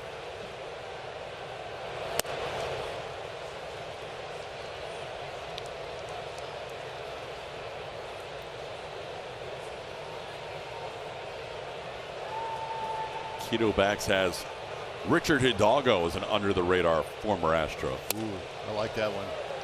Not that pitch, but I like Richard Hidalgo. Keto Backs saying what he did with the Killer Bees era was incredible. That, and every time you walked by, you had to say, "Dímelo, doggy." He'd give you a little head nod. He had some juice. Doggy? Oh, he could pummel some baseballs. Jim Cash says most underrated Astro, no question, was Larry Anderson. Not only did he give us 4 good relief seasons, but he got us Bagwell. Well played. Justin Verlander's night looks like it is over. The Astros have Kendall Graveman warming again. It looks like Graveman will have the 7th. Winkowski with a 1-1 count on Singleton. JV gave the Astros 6 innings. They needed at least 6 tonight, and he delivered. That's what veteran aces do, is go out there and give you exactly what you need. The Astros needed some depth in that start, and JV gave it to him. He gave him a little bit more too. Strikeout numbers beautiful. A lot of swing and miss in this game. Velocity looked great. I think his stuff was as good as we've seen in his 4 starts. I think it was. You know, that's probably the best spin we've seen in the 4 starts that we've seen. Singleton hits it well to center field. Duvall on the move, and he will reach out. It's going to bounce over the wall. That's an automatic double, even though it bounced back into play. It hit the brick wall out there over the yellow line. So that'll be a double for Singleton. John snaps it 0 for 13 with a 2-out double. It's good to see him hit the ball hard going the other way. That at 97 miles an hour, he knew he got it. You can tell by the bat flip. But sometimes get a little pull heavy, so if he starts driving that ball to the opposite field gap, it's only going to make those swings that much better for John, as he hit that one hard enough to get over Duvall. So I'm not picking Duvall for my hockey team. He looks terrible on skates. Now Jeremy Pena will take a pitch off the plate. Pena, fielder's choice and a walk tonight.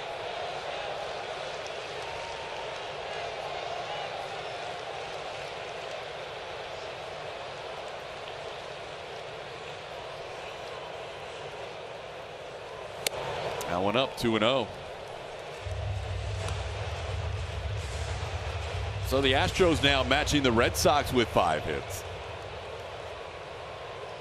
John Singleton needed that base hit. He had been battling it a little bit lately. As Pena swings through the 2-0 pitch, it's 2-1. 2-0 slider from Winkowski. He wasn't going to give in to Jeremy. You see that wry little grin from Pena, recognizing that. Winkowski's never faced the Astros before tonight. And he misses wide, 3-1. Martin Maldonado on deck. Well, 2-0 slider. Do you get a 3-1 slider? You would think it's possible. Yeah. Maldi tonight 1 for 1 with an RBI on a sacrifice bunt his last time. That one's down and away. He did not challenge Pena there, 2-0 or 3-1. It'll be first and second with 2 outs. Now a word from Reliant. Reliant, official energy provider of the Houston Astros. It's walk number 11 this month for Jeremy Pena, who has really showed a lot more patience in the month of August. He's doing a good job seeing the ball a little bit better. He's constantly making those adjustments, trying to enhance those plate appearances. And getting on base is obviously a very good sign. He's also seeing some hard hit baseballs get through the infield. Once you see those on base percentage start to move up a little bit, you see that batting average move up a little bit, you might see him start to pick spots where he starts to drive the ball out of the ballpark. I know he's probably itching to hit one into the seats. It's been a while. 22 walks the first 4 months, and then 11 walks here in month number 5, including 2 tonight. So Martin Maldonado having a good night. Will bat here with 2 on and 2 outs, trying to add to this 3-0 lead.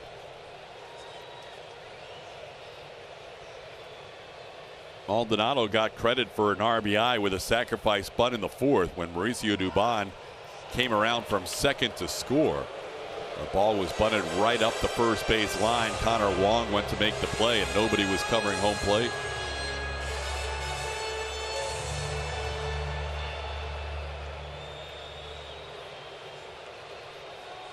Great heads-up base running by Dubon to help Maldonado pick up his 24th RBI of the year.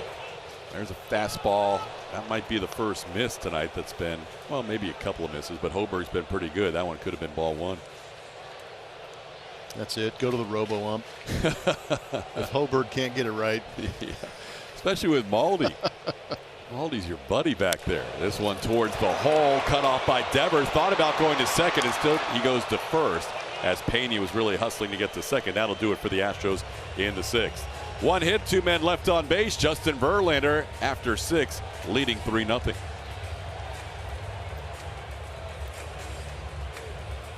Pitcher for the Astros, that's Justin Verlander, who looked really good from the start. We saw the strikeouts start to rack up for him early.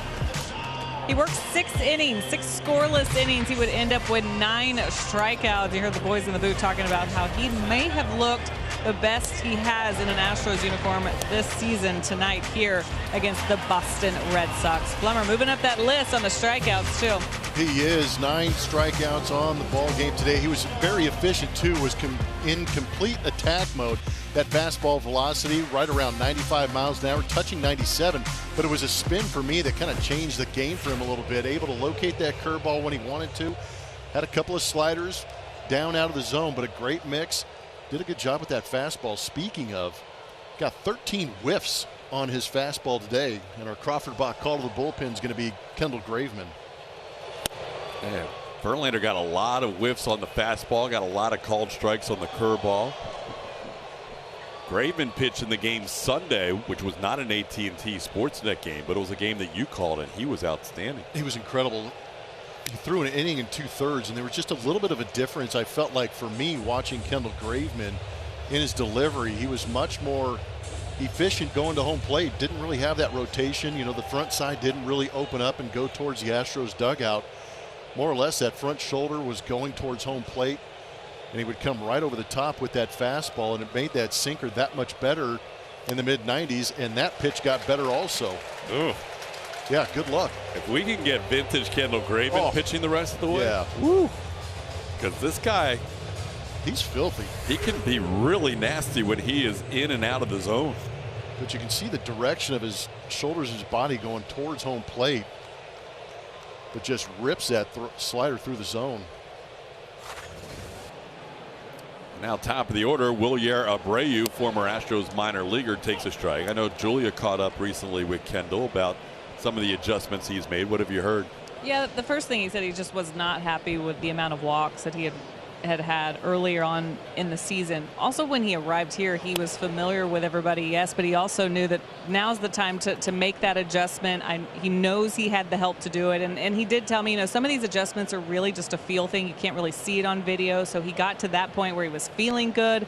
Obviously looks good, but he also talked about how different it is right now versus when he came a couple years ago. He said the division we were in complete control at that point. A little different now with what's going on in the division and this fight that we're in right now, but he's so much respect, he said, for the guys in the clubhouse and how they're reacting to everything. It's all about the gas pedal, TK. There's the first hit of Wilyer Abreu's career. Wilyer into second base with a double. He played a lot of minor league years with Yainer Diaz, who was covering the bag. Probably will have a word for him there. As Wilyer Abreu, congratulations on your first major league hit. It's a double with one out. Former Astro minor leaguer, played with Yainer, played with Jeremy Pena. Got a good fastball to handle down. Wanted that pitch outside. But Abreu goes down and gets it, laces it into that corner. One of his old teammates chasing him to second base. Congratulations to Abreu on that first hit. Now, Yainer greeted him first, and then after he was standing on the bag, Altuve gave him a little hug. Pena, his former teammate, came over and slapped his hand. That's a moment he'll never forget. Well, he probably, as a young minor league Astro, probably had envisioned getting that first hit here at Minute Maid. Just wearing the wrong uniform, maybe. Yeah, former fellow Venezuelan like Altuve. Here you see Altuve come over and congratulate him. It's kind of a cool moment. And then Pena slapping him 5. Hopefully he'll stay at second as the 2-0 pitch is grounded foul by Rafael Devers. Abreu, now 24 years old, out of Maracaibo, Venezuela. Played for the Astros in the minor leagues for 5 seasons, not including the pandemic when nobody played minor league ball. And then he was traded in that deal with Christian Vasquez last year. 2-1 pitch is down, and Graven's 3-1 on Devers. Graven, even though he went an inning and 2/3 Sunday, only threw 25 pitches in that outing. But he didn't go up and down and had to face a total of 6 batters. That one's in with a fastball, ball 4. So now 2 on in a 3-run game here in the 7th.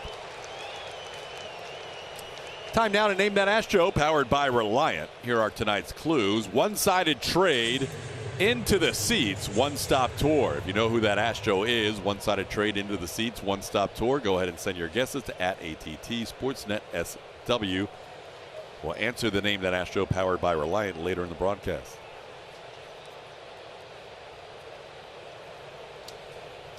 Here's Justin Turner. Turner fouls the first pitch back.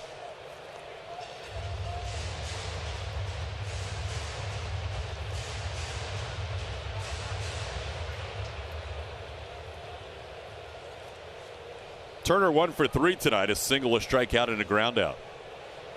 Graveman can dial up a ground ball. That could come in handy here. Gets a check swing on a pitch down and away, 1-1.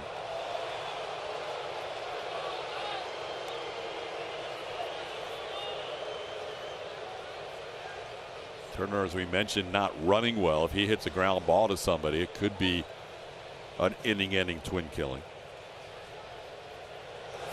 That one wide, 2-1. Got Kendall frustrated with himself. Release point a little out of whack. Maldonado's going to come out, have a conversation with him.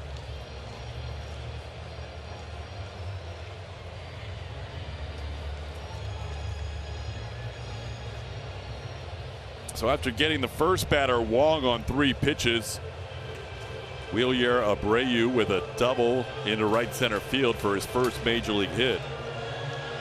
And then Rafael Devers drew a walk. Now it's 2-1 on Turner. Big spot in the game.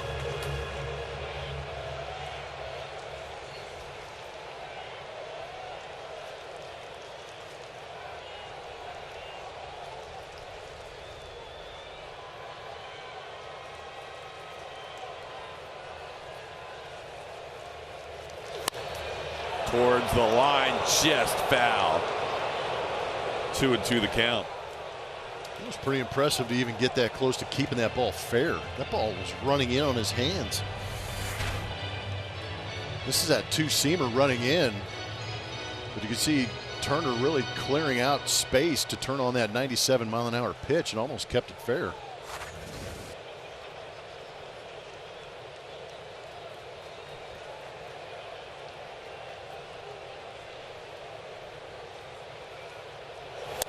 That one's wide, 3-2. Masataka Yoshida waits on deck. Hector Neris starts to loosen up.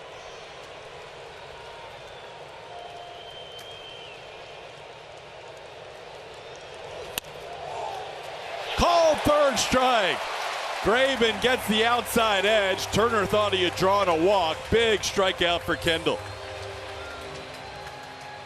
That's 2 at-bats now for Turner, where he's seen a pitch on the edge or off the outside edge being called for a strike. So curveball earlier from Justin Verlander, this time a fastball. The two-seamer just hanging on to an edge of that zone to get the strikeout. That is a big call for the Astros there. Set of bases loaded, 1 out. It's first and second, 2 outs, and Graben facing Yoshida for the first time in his career. Masataka Yoshida 1 for 3 tonight.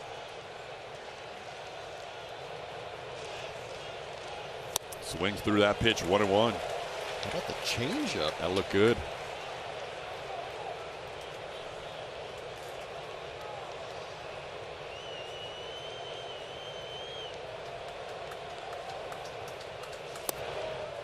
Just missed the bottom of the zone, 2-1.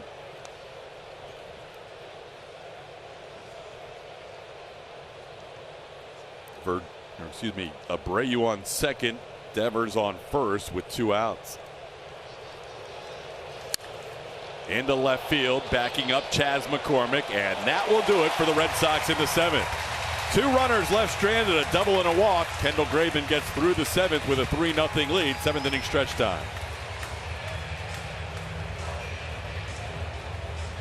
Value tickets throughout the week, whether you're looking for dollar dogs, added entertainment, or ticket and concession discounts. There's a value option for you. Visit astros.com/value to learn more. These Astros came in today feeling very good about what they were able to accomplish yesterday. Of course, it was a win. It was a big win, but it was also the way that they did it. After going down 3-0 early to the Red Sox, they fought back, stayed in that game. Alex Bregman, as I said earlier today, Alex Bregman very happy with the way that they played the entire game. Just the focus was better. The at-bats were better after a very, very tough weekend. So a pretty happy group with what they were able to accomplish, but they know the work's not done. It's just getting started to get. Yeah, it really is. It's going to be a fun stretch. I mean, we've been spoiled since 2017. We've seen the Astros win a division every full year since 17, 5 for 5. Jose Altuve leads off, trying to get on base for the first time tonight. But the Astros now are the hunter instead of the team being hunted down by others, and they are just a game and a half behind the Rangers with 36 games to go. But they're also just a game and a half ahead of the Toronto Blue Jays coming into tonight with 36 games to go, and the Blue Jays right now are on the outside looking in at the wild card picture. Yeah, they're sandwiched into a very interesting place. Altuve may have his on-base streak snapped tonight unless he gets another AB, as he is the first out of the 7th inning, 0 for 4 tonight. And now just 1 for 10 in the series against the Red Sox. There's Mauricio Llovera and his numbers, 5.40 between San Francisco and Boston. Only pitched in 13 games, but in those 15 innings has 17 strikeouts. But to your point, the Astros kind of walking that tightrope, trying to get back the potential. What's crazy is you have the potential of getting back into the division lead and winning another division title, yet at the same time, if you're not able to take care of business, you fall out of the playoff picture. Yeah, as crazy as it sounds, we sit here on Tuesday night, and on one extreme, the Astros could be in first place at the end of the day tomorrow. And on the other extreme, they could be out of the playoff picture at the end of the day tomorrow. Yeah, I'm not sure I like that. It's kind of nuts. Yeah, but at the same time, we've seen some teams around the league get hot and go on these runs. I don't feel like we've really seen that excessive run that we've seen in the past with the Astros, where you see those 8, 9, 10 double-digit win streaks. And when I say out of the playoff picture, I mean if the season ended tomorrow, yeah, they could potentially be out if they would lose this game and lose tomorrow. And Toronto's winning their game in the bottom of the 10th with the Orioles. Well, basically what we're trying to say is you go from fighting for a division title to fighting for a playoff spot the rest of the way. Just like that. Yeah, in a couple of days. It's crazy. It is a thin razor edge right now in the race, and we still have 6 weeks to go. It's going to be fun down the stretch. Blue Jays are winning their game 6-3. Mariners are winning their game 4-1. Bregman draws a walk after getting down in the count 0-2. Bregman draws his 72nd walk of the year. He was tied for second in the AL coming in. Here comes Alex Cora talking to Pat Hoberg. Did somebody else get ejected? I'm not sure. You can't argue balls and strikes, so this will be an ejection, you would think. It sounds like he's complaining about the strike zone right there, and maybe saying some of these pitches are off the edge, and I would imagine it probably stems from that Justin Turner at bat. I mean, we've been praising Hoberg. He's the best home plate umpire in the game. I don't feel like he's had a data backs it up. I don't feel like he's had a terrible night. No, those pitches have been close enough in 2-strike counts. They've been really close. Borderline, yeah. I'm not saying he's gotten everyone right, but it doesn't warrant what he's receiving from Alex Cora here. I mean, Alex may go back and look at a different video than we've seen, but we have not seen anything egregious. Yeah, but at the same time, managers going to protect their players, but I'm not sure that Hoberg deserves that. Alex picking up his reading glasses and telling Hoberg that he may want to borrow them. Oh. Alex not real happy, and that's the end of his night. Actually, he may have picked up a pen, but either way, that was. We have seen a lot worse zones this year than Pat Hoberg's zone tonight.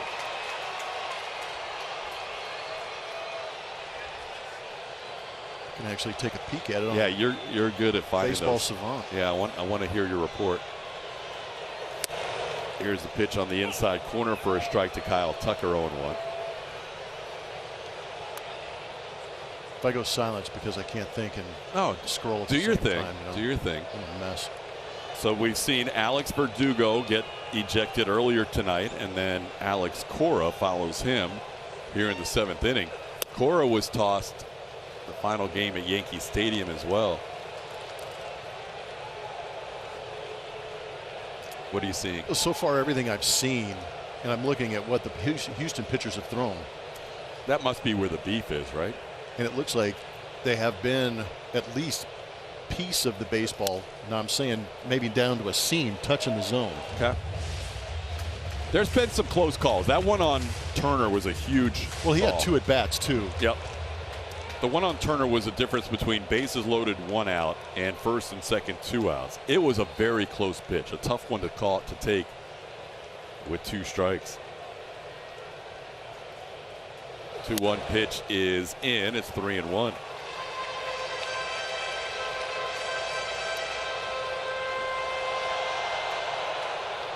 So Tuck has a home run on a 3-1 pitch earlier tonight. He's also grounded out twice. Tucker giving the Astros a 2-0 lead with home run number 25 on the year.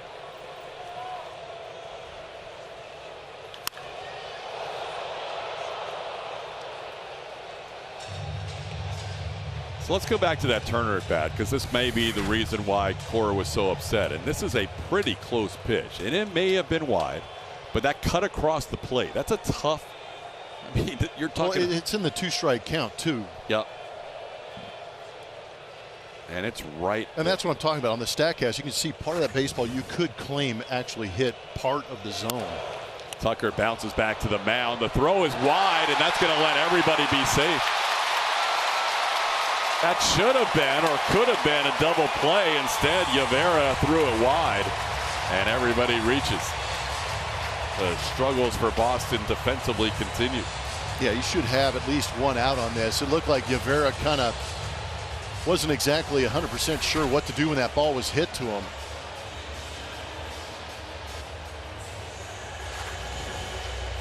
So he kind of hesitated, and then he threw that ball a little bit low. Still catchable, similar to the Altuve play.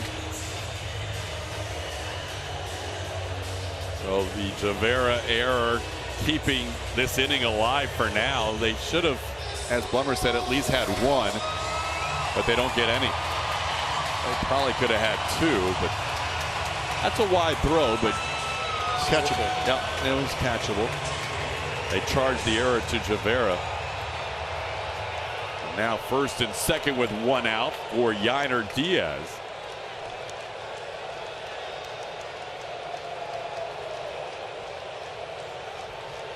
Yainer takes one in for a ball, 1-0. Yainer hit a home run last night in his last at bat. It was home run number 18 on the season. Hit one out to right field. The Astros did a good job of taking advantage of extra outs yesterday. They're trying to do it again right here.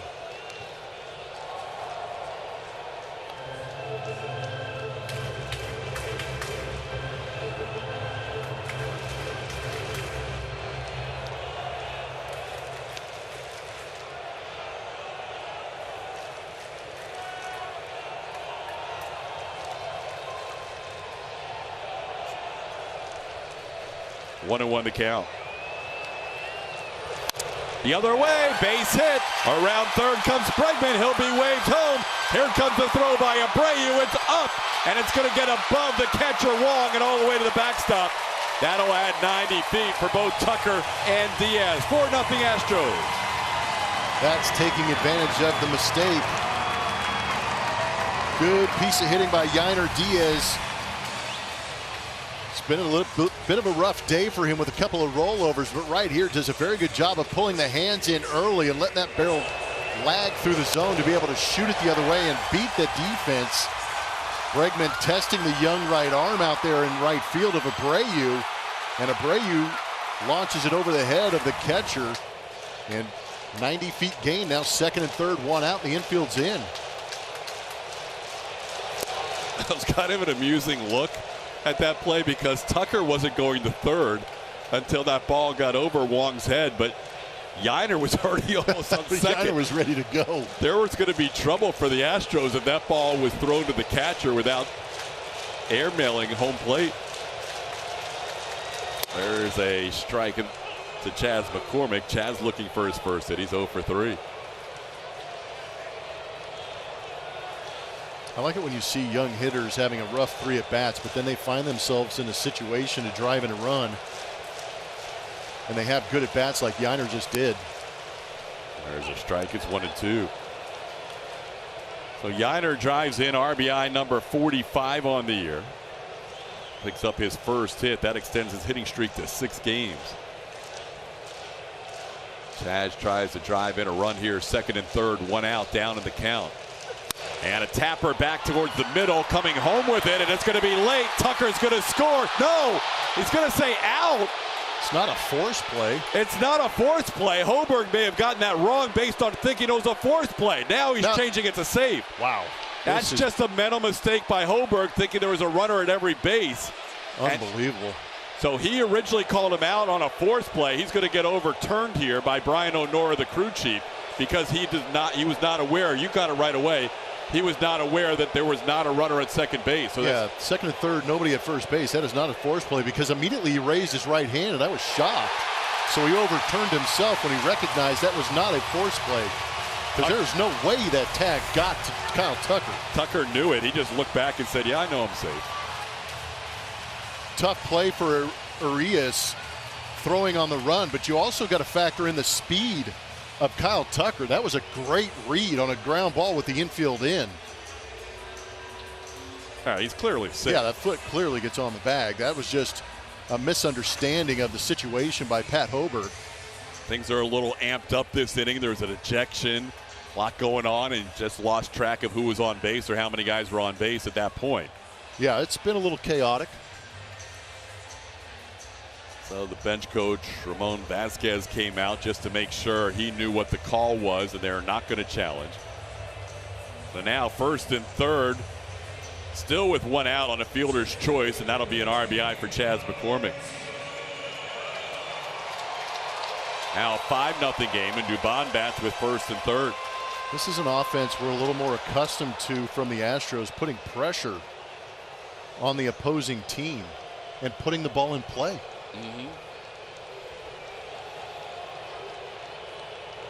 Now there's a ball back to the mound earlier in the inning that should have resulted in 1, maybe 2 outs, and then the Red Sox would have been out of this inning without any run scoring. But an error on the pitcher, an error on the right fielder on an overthrow, and now it's a 5-0 game. Dubon, who's been on base twice, 1 for 2 with a walk, is down in the count here, 0-2. And if Dubon's able to put this ball in play and force the Red Sox to try and turn a double play on him, you would imagine Doobie's speed would keep him out of that situation. There goes McCormick. The pitch is wide. The throw not in time. Chas has a stolen base, and that'll take the double play out of the equation and probably have to bring the infield in here. Yeah, that's a better way to stay out of that double play. Go ahead and set the runner. Pitch just off that outside corner.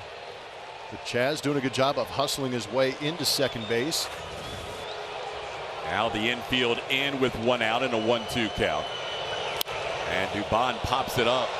Coming on, Abreu, long run. He'll get there. Tagging, but a bluff, obviously, is Yiner. And that'll be the second out of the inning.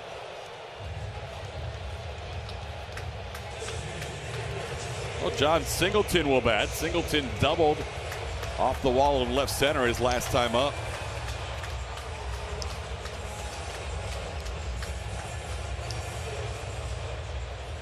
Astros adding 2 in the inning, looking for more with 2 in scoring position. Ryan Stanek is now loosening up in the Astros bullpen. Looks like Stanek will have the 8th. First pitch strike, 0-1. There's Ryan.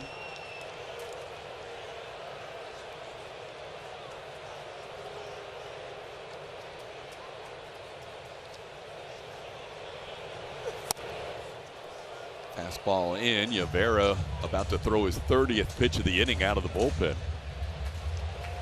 Counts 1-1 to Singleton.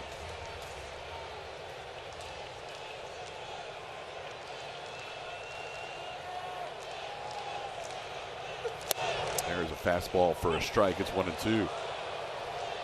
This inning's an excellent example of errors leading to high pitch counts. And we have seen 2 errors last night, 3 errors tonight.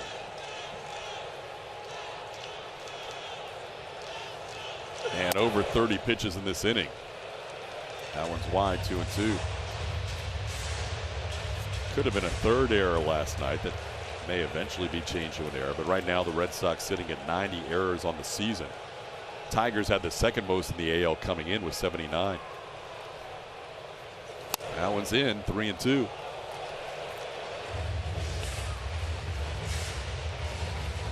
So Altuve will get another chance to bat, it appears, as he grounded out to start the inning, but the Astros sending 7 men to the plate. Altuve with that 22 game on base streak on the line. There's a ball down the right field line. Fair ball towards the corner. Astros will score 2. It's now a 7-0 game. That'll be a double for John Singleton, his second double in as many at-bats. Big John having a big game. A walk, a couple of hits. His 2 hits have been extra base hits. And with this extra base hit, he's able to drive in a couple of runs. Got a 2-seamer he could handle. Got a little quick on it, but still able to keep it fair.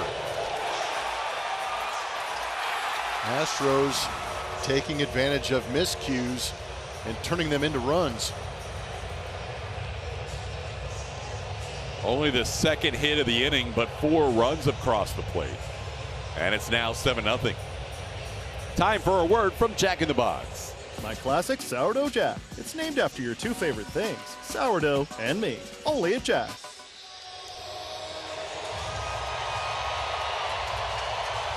Well, Jeremy Pena, fielder's choice and a couple of walks tonight. Pat's here with a runner on second base and 2 outs.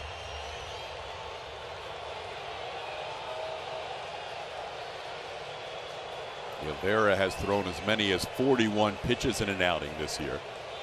That was in an inning and a third against Toronto.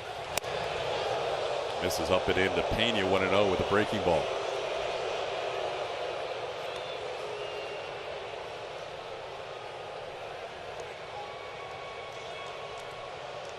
.35 pitch inning at least here. There's a strike with a fastball, 1-1.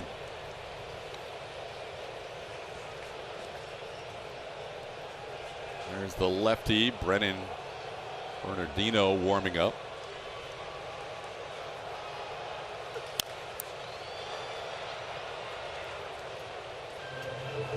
Pena down to the count, 1-2. Singleton a couple of doubles tonight, knocking in 2 runs. Tucker has 2 runs batted in. The other RBIs belong to Maldonado, Diaz, and McCormick.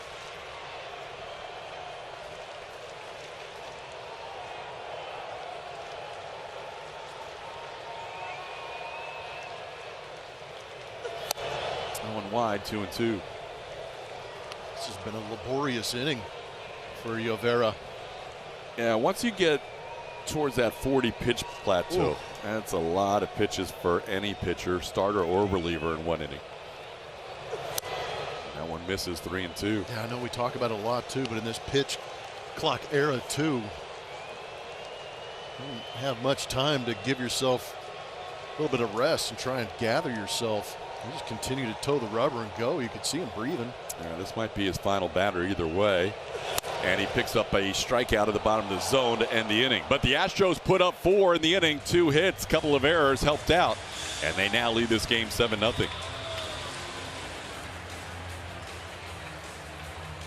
Got to play first base, dealing with the stands, dealing with the roof. Made a quick adjustment at the last minute, almost overran that pop-up, but able to stretch out, reach back, and snag it with that gigantic first baseman's glove. Grateful for the catch. Had a little bit of a laugh with the boys in the dugout as he had to make the adjustment on that pop-up.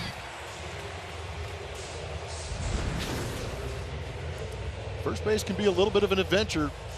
There's a lot going on, but the young man is in there because he can swing it, and he's athletic enough to play first. Getting more and more comfortable out there with every game. The Astros do make a couple of changes defensively as we start the 8th inning with a new pitcher. It's going to be Ryan Stanek, 48th appearance. He's got his ERA under 4. Jake Myers taking over in center field, and that'll move Mauricio Dubon from center field to second base. So Altuve in a 7-0 game has the rest of the night off. Unfortunately, that will snap the Jose Altuve on base streak. 22 game streak comes to an end. Stanek will face Duvall, number 5 hitter, and then Tristan Casas and Trevor Story. Mauricio trades his outfield glove for an infield glove. That ball hit hard but foul past the third base coach Carlos Fablis.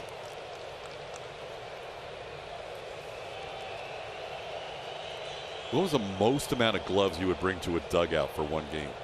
3 minimum. You would? Minimum? Minimum. Yeah, because I could use the same glove for shortstop and second base. Okay. And then I would have the outfield glove and then the third base glove. But more often than not, when I was in an Astros uniform, I would carry the first baseman's glove with me, so I could get up to 4 gloves. Keep them all in the same little area? Oh, yeah. I would have – packing for a road trip was brutal. Because I'd pack 6 gloves. I mean, an entire bag would be half a cow. Oh, Mauricio, there seems to be the favored glove lately for Yiner. Yeah, it's been working well. He made some good plays on short hops. Was it yesterday? That shortstop glove, usually I use a glove that was about, oh man. That one's well hit. Adam Duvall hit a 3-run home run last night. Breaks the shutout tonight with home run number 13 on the year. Opens up the 8th inning with a solo shot to make it a 7-1 game. It was 98 up off the plate. Duvall having to get on top of this one. Wow. A couple of home runs in this series and back-to-back games for Duvall. It's the first run Stanek's allowed this month.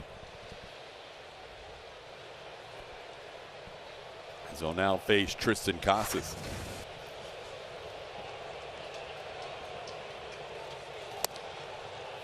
Casas takes one a little bit wide, 1-0. That middle infield glove is usually, for me, was about 11.5 inches. A little bit smaller because you'd like to be able to find the ball quickly on double plays. Third base, I had to get to about 11 3/4 inches. Talking about the different gloves with Mauricio Dubon switching from center to second as Chas McCormick makes the play for the first out. Even as big as first baseman gloves are, they're still vary in size. You can shrink them down a little bit if you're comfortable with it, because I had an issue with some of the bigger ones because I would constantly jam the toe of the glove into the ground because I was so used to a smaller glove. Makes sense.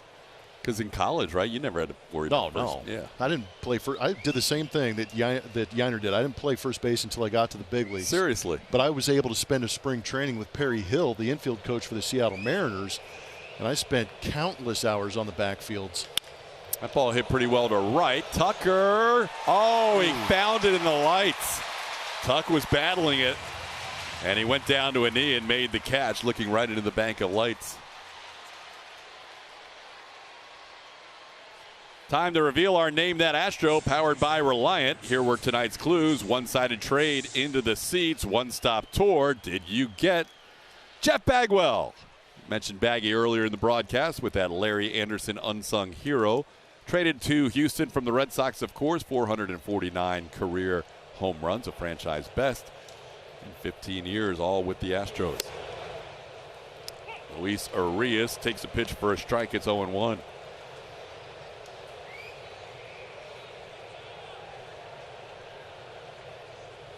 Urias has walked and popped up a couple of times.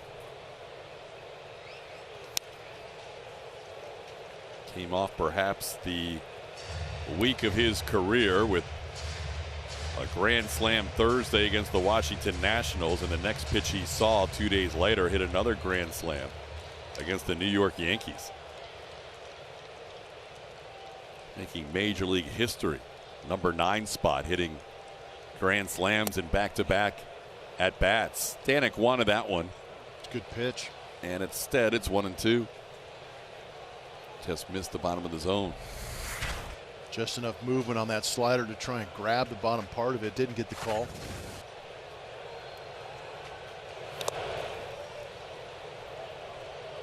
Astros have 11 strikeouts tonight as a staff. Verlander had a season-high 9. Kendall Graveman picked up a couple in his 1 inning of work. Stanek almost picked up one right there. Now the count's 2-2.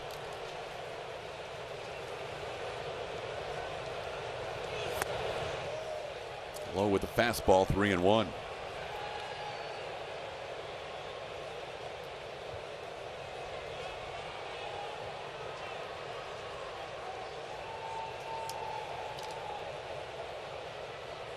Three and two, excuse me. It was a 1-2 count, and then it went to 2-2 and 3-2. Chas McCormick puts it away for the final out of the inning. Solo home run, and Stanek gets the next 3. We head to the bottom of the 8th, 7-1.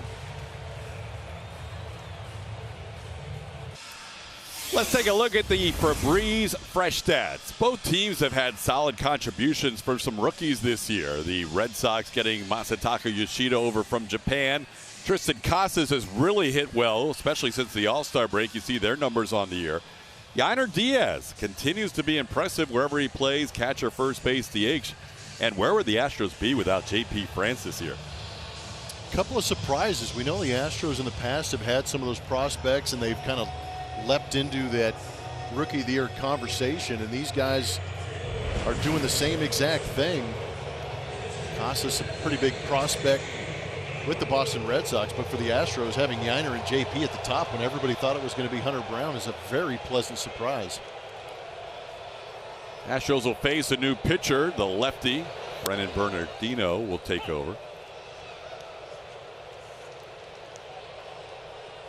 There is the left-hander and his numbers. He's got himself 6 starts on the season to go with the 40 appearances previously. 2.68 is that ERA. See, he's got that slider. Also has a fastball, changeup. It is a curveball, not a slider. I apologize. He made his big league debut right here at Minute Maid Park last July 31st. That was when he was pitching with the Seattle Mariners. 2024 season tickets are on sale now. The best way to experience every home run, every double play, every big moment is at the ballpark. Enjoy every game of the 2024 season by becoming an Astros season ticket holder. Visit astros.com/season tickets to learn more. We do have our final few tweets to pass along, excuse me, our final few posts to pass along on our social media about under the radar players in Astros history. So we'll go through as many as we can here with Jake Myers getting his first at bat. Myers came on last inning, took over in center field. Dubon moved from center to second, and Jose Altuve's night and also his on base streak is over. Chris T says he always thought the duo of Dan Wheeler and Chad Qualls as the lead into Brad Lidge was impressive. It usually seemed like if the Astros had the lead, by the time those three took over, it was game over. Michael K says unsung hero Casey Candell. When you're listed Michael as K watches our games. Well, Michael Kelly. I just gave you the last I'm edition. kidding. I'm messing with you, dude. When you're listed as Craig Biggio's pet peeve on the back of his baseball card, you deserve much more credit than Candell ever received. Cleve's going back old school. Cleve H says my under the radar player is Colt 45 and Astros player Ramon Mejias, who batted third on opening day in 1962, the first franchise game ever. And Mejias hit the franchise's first home run and finished that opener 3 for 5 with 6 steaks. Take that. Pretty good start. Yeah. Jess says not talked about enough is Mancini's play off of first base with Kyle Schwarber at the plate in Game 5. One of the most clutch defensive plays I've ever seen. How about Jake? 3-0 pitch, or 3-1 pitch, hitting one into left center field. Jake Myers has himself a 1-out double, so Jake off the bench getting a knock.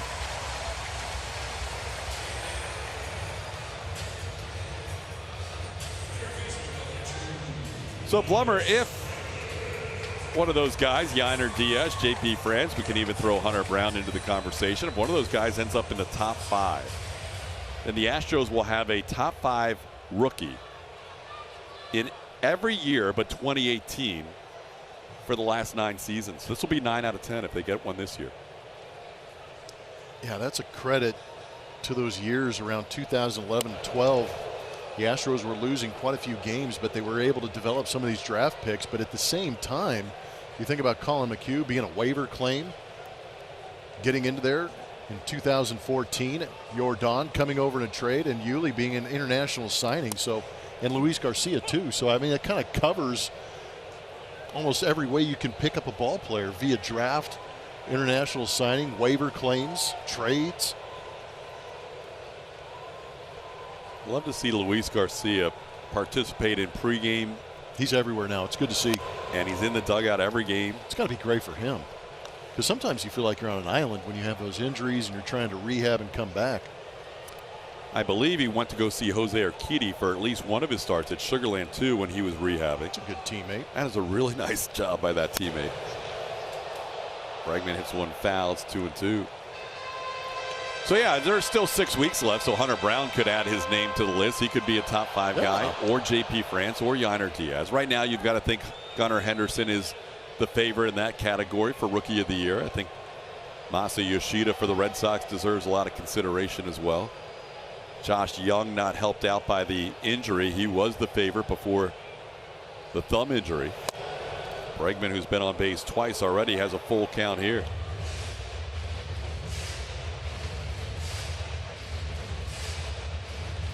Bregman asks for and is granted time. See that Arizona-Texas game yet? I know they scored 3 early. What else do we have going on? Well, the Texas Rangers aren't doing anything, so that's good news. Diamondbacks still up 3-0. Yep. Zach Gallen on the mound. He's a tough customer. He is not an easy guy to face. If you're the Rangers and you've lost 5 in a row, you don't want to see Zach Gallen on the mound against you. Yeah, because he can. If you're already slumping, he can keep you in it. So a little shout out to Brent Strom. Had a bullpen day yesterday and was able to pull out that W for the Arizona Diamondbacks. Diamondbacks right in the mix in that NL wildcard picture. Yeah, they've got Torey Lovello has them playing good baseball. We'll get to see them to finish off the year. That's right. Final 3 games of the year. 3-2 pitch. Bregman fouls one away. How about, you know who's playing sneaky good baseball and gave the Yankees their 9th straight loss today? The Washington Nationals. They've been very good. They played great in that Williamsport game against the Philadelphia Phillies. But yeah, they've been playing very good baseball. In fact, they extended their manager, Davey Martinez. This one is going to be fair. Long throw for Devers and a nice pick by Casas. He's been picking everything over there at first. In the midst of a bad defensive series for the Red Sox, Casas keeps making picks. Second out. That was a very good play by Devers. Tough backhand right on that line. Kind of jammed Alex a little bit, so not hit extremely hard, but plants that foot, shows an arm, and like TK was saying, pretty good pick by Casas. Yeah, congrats to Davey. He gets that extension, and at least a couple of years he'll be back with the Nationals, and they've been playing good baseball. Meanwhile, things are not good in the Bronx, where the Yankees got swept by the Red Sox and then lose the first game to the Nationals tonight. I think I read something just recently in between innings that said that 9-game losing streak for the Yankees. That's true.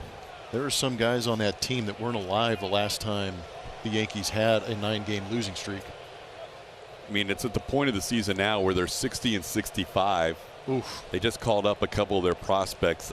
It's showcase now. Yeah, it's not looking good for the Yankees, and that's tip of your cap to the Red Sox, who went in and pretty much, oh my gosh, yeah, ruined their season. Kind of ruined. I mean, they thought they still had a shot going into that series, that they could play well. They were 60 and 61 going into that series, and the Red Sox just took it to them in the Bronx. Mm-hmm. Yeah, you don't see that too often in that rivalry where you go in and just start sweeping on the road.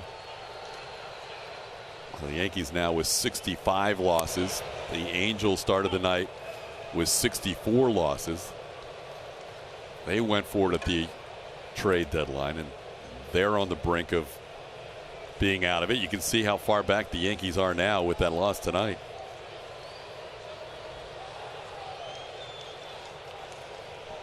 Oh, and 2 to Tucker. And a little tapper over the mound. Coming in, Story, and he will retire Tucker to end the inning. Double by Jake Myers, 1 man left on base. Astros will head to the 9th, leading 7-1. Houston Astros baseball on AT&T Sportsnet is presented by Metro. At Metro, safety is our top priority. By Rooms to Go. Get one-stop shopping plus decorating made easy. That's Rooms to Go. And by Lock Solutions, H-Town's favorite precast concrete provider. Lock, leading precast.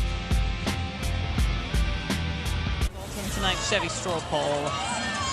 Talking Verlander, who is currently 13th all-time with 3,301 strikeouts now. That's updated after tonight. Where is he going to finish? And you say, 50% of you say, 7th. Okay. We'll see how it all plays out for Verlander. How did Nolan Ryan strike out 1 billion hitters? That number is crazy every time I look up the strikeout numbers. Oh, man. It's 1 billion. I think today's the anniversary of 500 million. Is it? It's 5,714, but same thing. How many would strike out in this era? Oh, man. You're right. Well, I mean, although I wouldn't want to be the manager that goes out there and tries to get him out after 100 pitches. No. Montero into this game for his 53rd appearance. Has a 5.26 ERA. So obviously part of that poll there about JV is how long do you think he's going to go? Yeah. He's 40 years old now. He keeps having nights like tonight at age 40 where, 6 innings, shutout baseball, 9 strikeouts. That was a nice night for Verlander, tonight where he needed to give the bullpen a little breather. They needed 1 inning out of Graveman, 1 inning out of Stanek, and hopefully they'll get 1 more inning out of Rafael Montero as he comes on here in the 9th inning. Tonight is the 21 and 23. Tonight's the 44th anniversary, actually 34th anniversary of Nolan Ryan getting to 5,000 strikeouts. So there you go. That fits. Yeah, right on cue. Julia teed us up for that one. Completely did.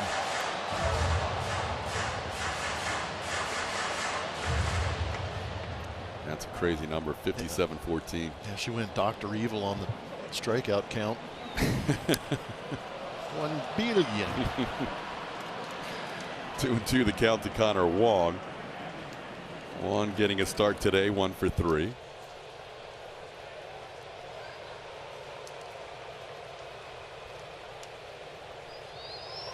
And he strikes out here. Montero gets him.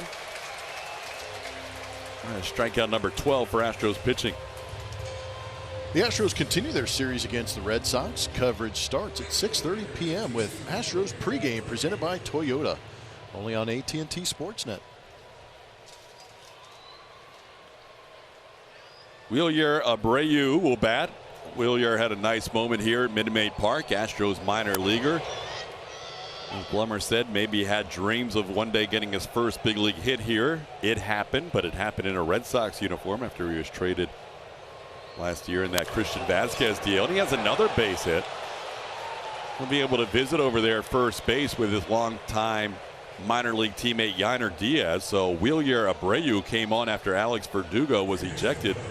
One of the nice stories tonight for the Red Sox as he goes 2 for 3 off the bench. Showing a good bat. Turned around a changeup right there from Montero.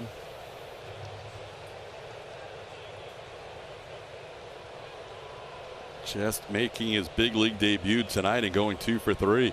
Here's Rafael Devers. Devers 0 for 3 with a walk.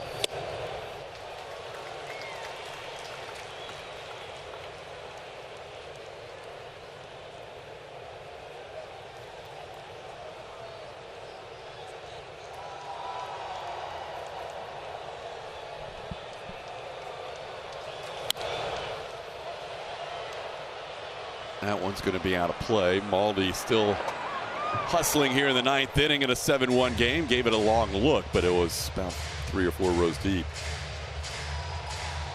So getting through a few more of our posts tonight, and then we'll put a wrap on our Social Tuesday. We'll just go through some names that people submitted here late. Michael Bourne is one of the unsung or underrated Astros through the years. Jose Vizcaíno. Ooh, good call. Craig Reynolds. Great call. Billy Spires. Great call. And then the last one we have for tonight, he said sometimes you don't hear enough about what Brian McCann did for the Astros when he was here. Kind of both on the field and setting the tone in the clubhouse. Yeah, he was one of those very nice veteran additions. So thanks to everybody who posted tonight. As we shared your post on Social Tuesday, 0-2 pitch down, it's 1-2. Verlander 6 innings, Kendall Graveman an inning, Ryan Stanek an inning, and now Rafael Montero on in the 9th. 1-2 count to Devers.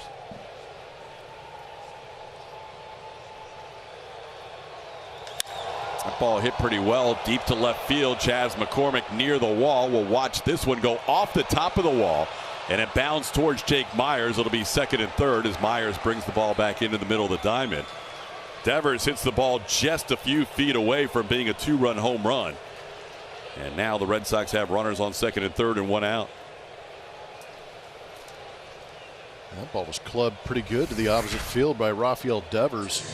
That was a changeup on the outer third. He stayed on it. Stood up on it, tried to measure it up, anticipating it getting out of Minute Maid Park, but friendly confines hold it onto it.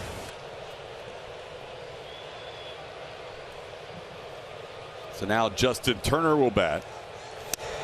Turner watches a fastball wide, 1-0.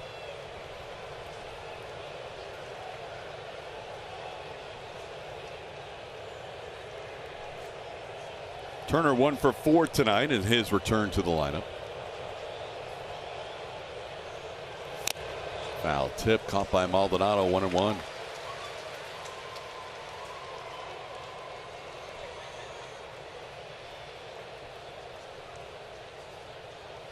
And hit by Devers gives Boston 9 hits in the game to 8 for the Astros.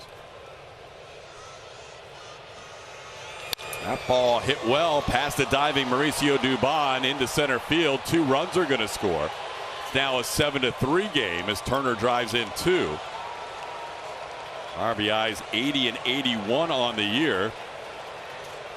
Those 3 consecutive hits for the Boston Red Sox.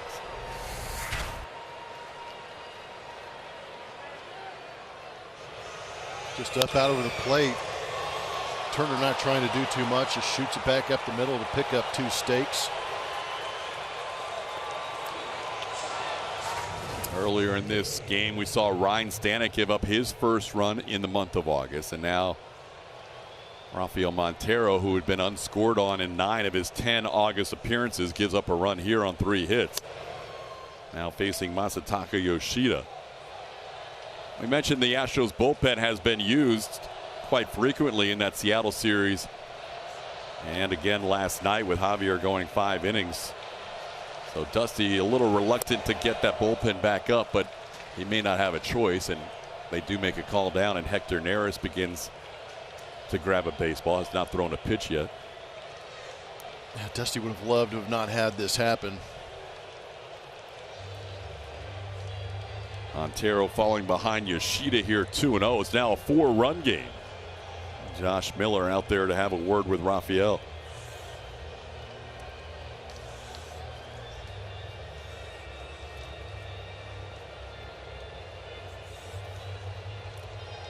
Single by Wilyer Abreu, double by Rafael Devers, and a 2 RBI single by Justin Turner gets that bullpen up and going here in the 9th.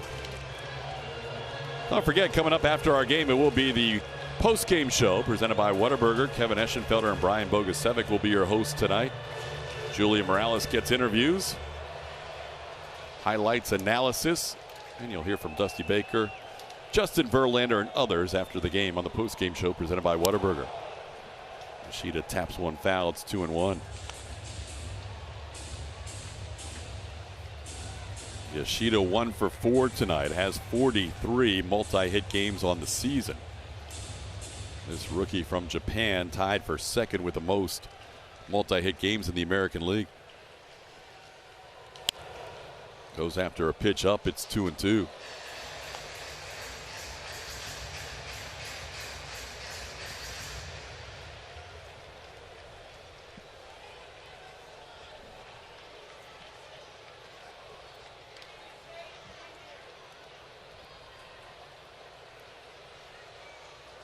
Ground ball towards Dubon. He'll flip it to Pena. Pena's throw in time, double play. Ball game over. Astros win it 7-3 as Yoshida bounces into a twin killing to end the game. Astros have taken the first 2 games for the Red Sox after being swept by the Mariners. And this one was good pitching by Verlander and 2 big innings for the Astros. Yeah, 2 big innings from the Astros, getting big hits early on. Kyle Tucker with that big upper tank blast to get things started for the Houston Astros. And then Justin Verlander, we saw the vintage Justin Verlander. He just settled in, cranked the fastball, getting up to 97 miles an hour, 9 strikeouts for him. And it was pretty much cruise control after that. The Astros did a good job with runners in scoring position, too. Yeah, looked like the old JV. Looked like the guy that was unanimous Cy Young Award winner last year. The Astros needed a fine performance. They win it 7-3. They are, for the moment, trailing the Texas Rangers by just 1 game. The Rangers are losing 3-0 in the bottom half of the 5th in Arizona. We'll have the post-game show coming up next.